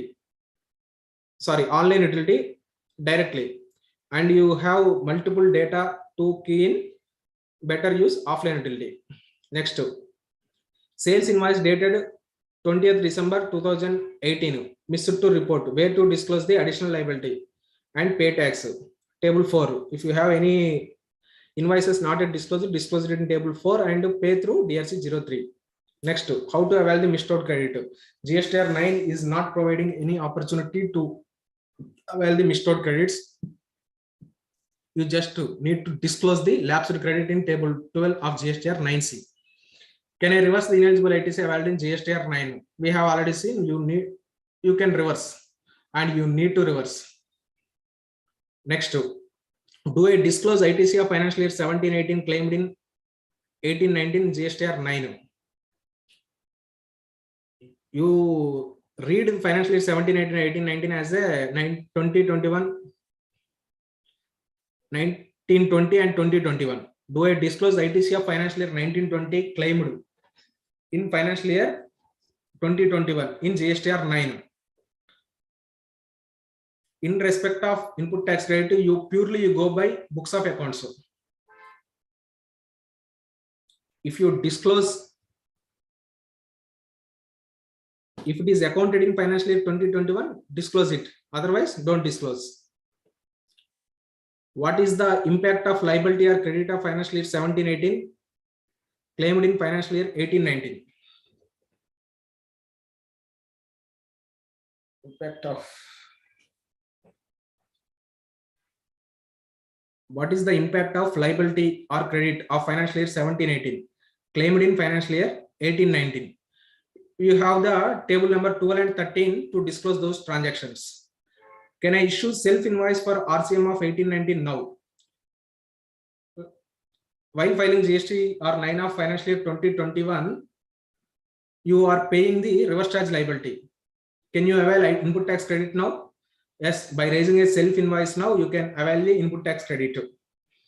Can we pay tax under DRC 03 separately before filing the annual return? If you see the guidance note on Gstr 9, the DRC 03 should be paid in cash. To be portal is allowing, we can file also, but to avoid that dispute, before filing Gstr 9, you pay the entire liability voluntarily through DRC 03, and you mention the reason in table 9 of Gstr 9.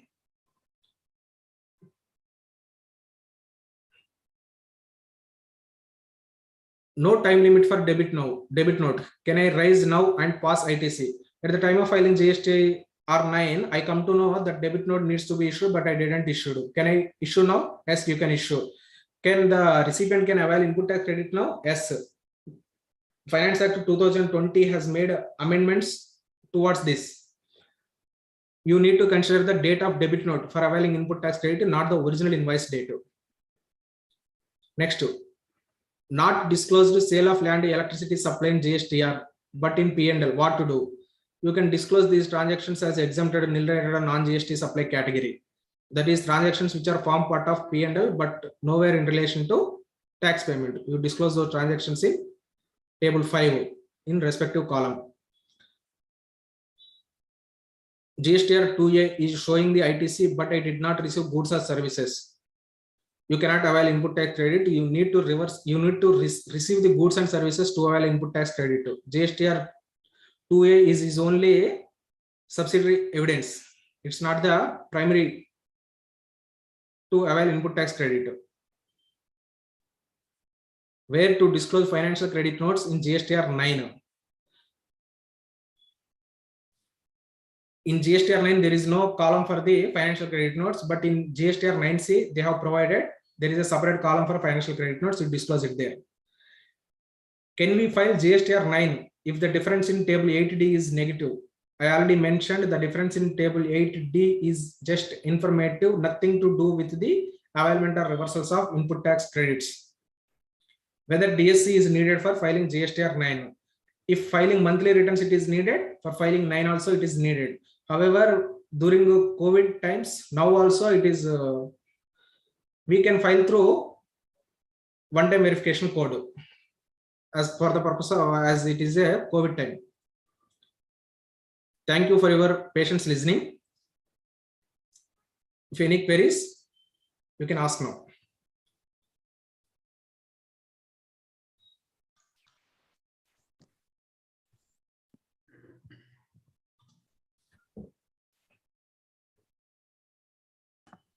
Ramesh, Yes, there's sir. one query in the chat box. I think that it has been sent to me on a direct message. I'll read out. It Yes. is something to do with the disclosure of the returns in GSTR 1. When an intrastate state Yeah, it is there. It is there in chart. It is there in chart box, sir. Yeah. When an intrastate unregistered customer returns goods which is less than 2.5 lakhs after 4 months, and outward supply wants to issue credit note in the month of sales returns, where to show the credit note in GSTR 1. You can disclose it in along with the B2C supplies of that month. You can net it off with the B2C supplies of that month. So it is a net thing. Say we'll take an example. Yeah. You have issued a credit net B2C note supplies. of 1 lakh and 18,000 GST you had paid. Now Yeah. after 4 months, you are giving a credit note on this 18,000 value of GST, and value is 1 lakh. So in that month, end of 4th month, there may be a turnover of 6 lakhs. So what you will do? You will only show 5 lakhs. Yes. B2B small. Yes, sir.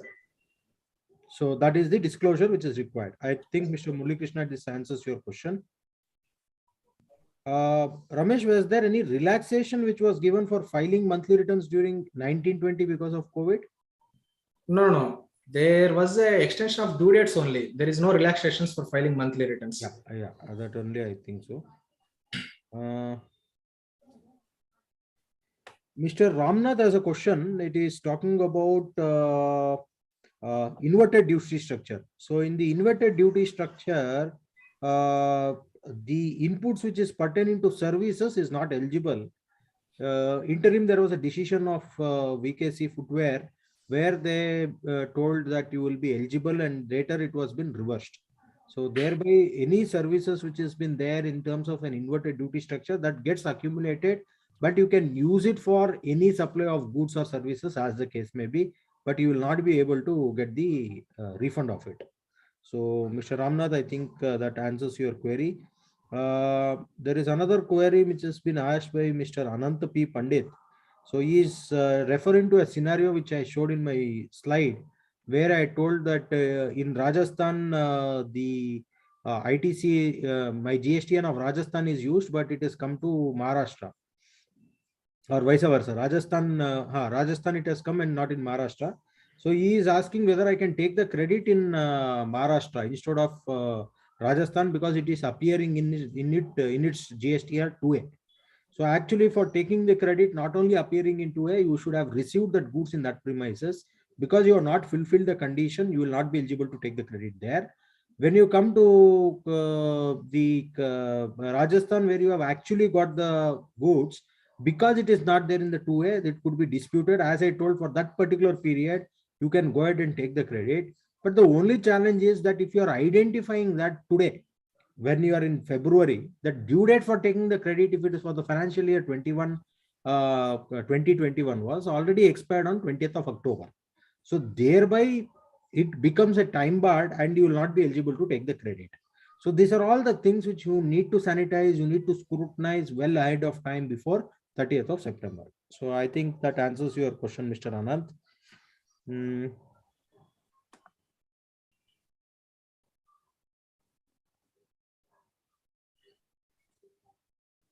Where to disclose exempted purchase in 9C? Ramesh, can you take this question? For exempted supplies, you can disclose directly in Gstr 9 only in table 5. No need to disclose it in table 9C. If you miss it to disclose in Gstr 9, it will come as a difference in table 9C. Or you can disclose it in table 5O of Gstr 9C if you miss it to disclose it in Gstr 9. Yeah. And one more Exempted question. purchases. Sorry, sir. Exempted purchases. Sorry. Not sales. Sorry. Exempted purchase not to be Not to be disclosed. in Gstr 9C. No need to report. Exempted purchase is to be given that only breakup of purchase is there intrastate and interstate in case of GSTR 4. That is your composition dealer. Only there is a reference. Otherwise, I don't think so. 9C both requires you to disclose the exempted purchases inwards. May not be required. And one more question. In case of export through courier shipping bill available, but EGM will not be there. Can we get export refund in this case? Of course, you will get. There will be, instead of EGM, you will get an acknowledgement from the courier agency. Based on that, you can claim refund. I hope the query will be resolved. Yeah. Again, Saidulu has a question, Ramesh. Yeah. He has given some example. If you can take that. Jan month total sale is 1,000. Jan month sales return is 1,300. How to show it in 3B? How much amount of sales taken in 3B? So there, yeah, go ahead, Ramesh. Jan month total sales is 1,000 rupees. Jan month sales return is 1,300. Correct. Credit note is given for 1,300. Against which invoice you have issued credit note, instead of disclose it as a netted off figure, you amend B2C. If you netted off, there will be negative figure. The return won't accept negative figure. You go straight and amend the B2C invoices in table 10. Ramesh, I don't think so. We can advise amending. So amending is where there is an error, na? Your goods has gone, e-way bill has been dispatched. Then later there is a return. So how can you go and amend the original thing and reduce the sales? So I'm not very sure if we can advise that.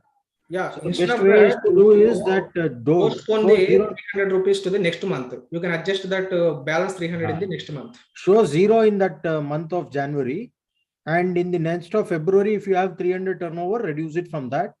If it is not possible, then you have to go for a refund.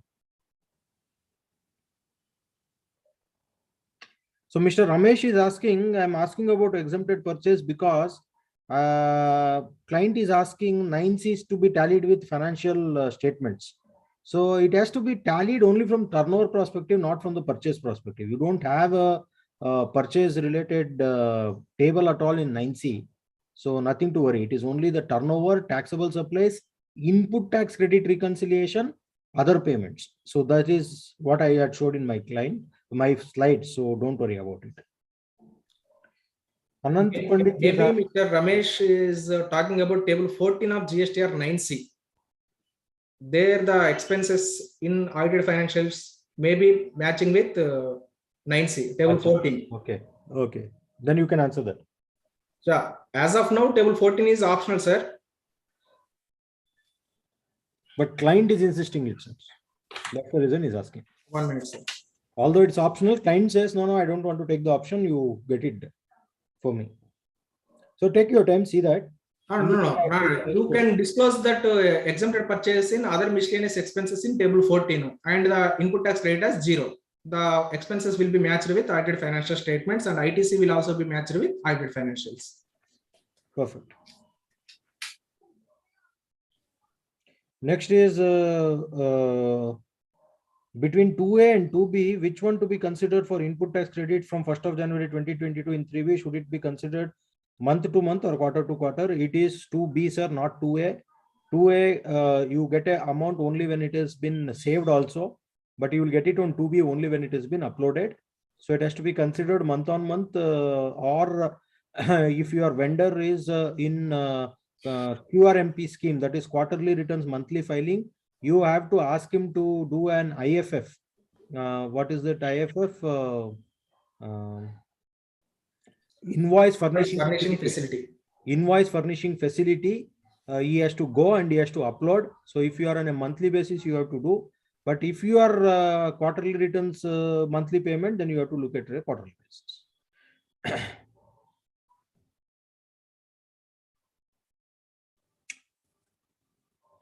So any other questions, sir? More. One questions are practical questions, sir. So these are, if you allow me, I will just ask it. Yeah, sure. See, basically, we have finalized the books for the financial year 17-18 and 18-19 and 19-20 also. Correct. And we have filed also 9C. Okay. Yeah. We reconciled along with the turnover and we have paid the client. Okay. Client has paid some money through bank. I mean, that electronic cash ledger. Okay. Okay. Now GST audit, I have called for the GST audit for the last 3 years. Perfect. While reconciling, the software error has been thrown in actually while finalizing the books itself, and based on that only we finalized the GST also, actually 9C. Okay. Okay. Now it has come to our notice that we have paid extra almost 5 lakhs up to 5 lakhs of CGST and SGST. Which year? 18-19 years. 18-19. 18-19 financial year. So 2 years is the time limit, but there is Okay. also another thing that if it is an excess paid, it is not at all a tax. It's an amount, and 2 years limitation should not be applicable. So straight away go and file RFD 01 refund. Refund. We can claim it, sir. Not leave. You should claim the refund. Okay. Thank you, sir. During financial year 18-19, or sir, at the time of filing Gstr 9 of 18-19, you paid? At the time of filing Gstr 9. Time of filing Gstr 9. Yeah, that we did it in the month of January 2021. January 2021. Yes. So straight away you can file refund application. No with straight away refund application, no time limit. File. Time bar. Okay. Right. Thank you. Sir.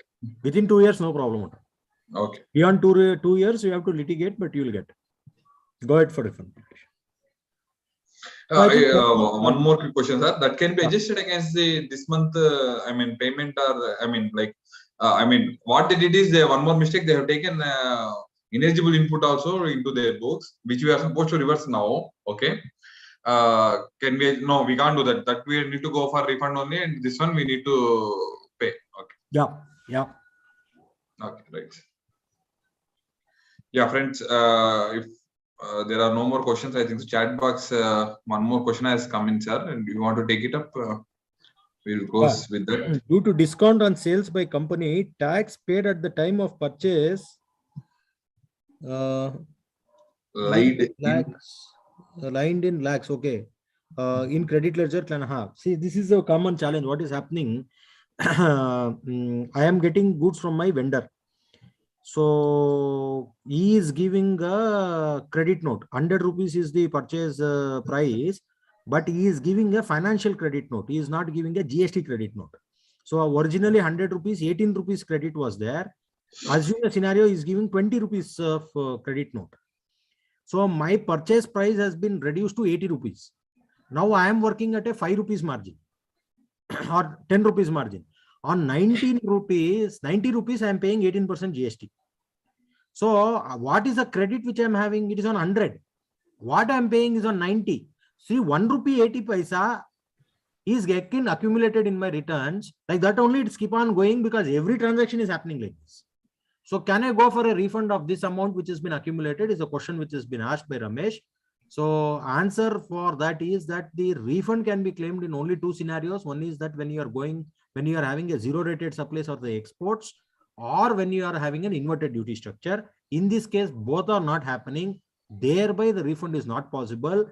So what you have to do, at least to arrest this accumulation in future, you have to go to the vendor and say to issue him a credit note along with GST, so that you will reverse the credit. You get an higher credit note, you reverse the input tax credit. He can reduce to that extent and pay short to the government. So thereby there will be no cash blockage. For the past, the only way is that if you have any other line of business, see whether you can merge it. or any other line of business which is having an higher margin, trade that goods through this. So something like that you have to do if at all you want to encash. Otherwise, there is no option for you to encash.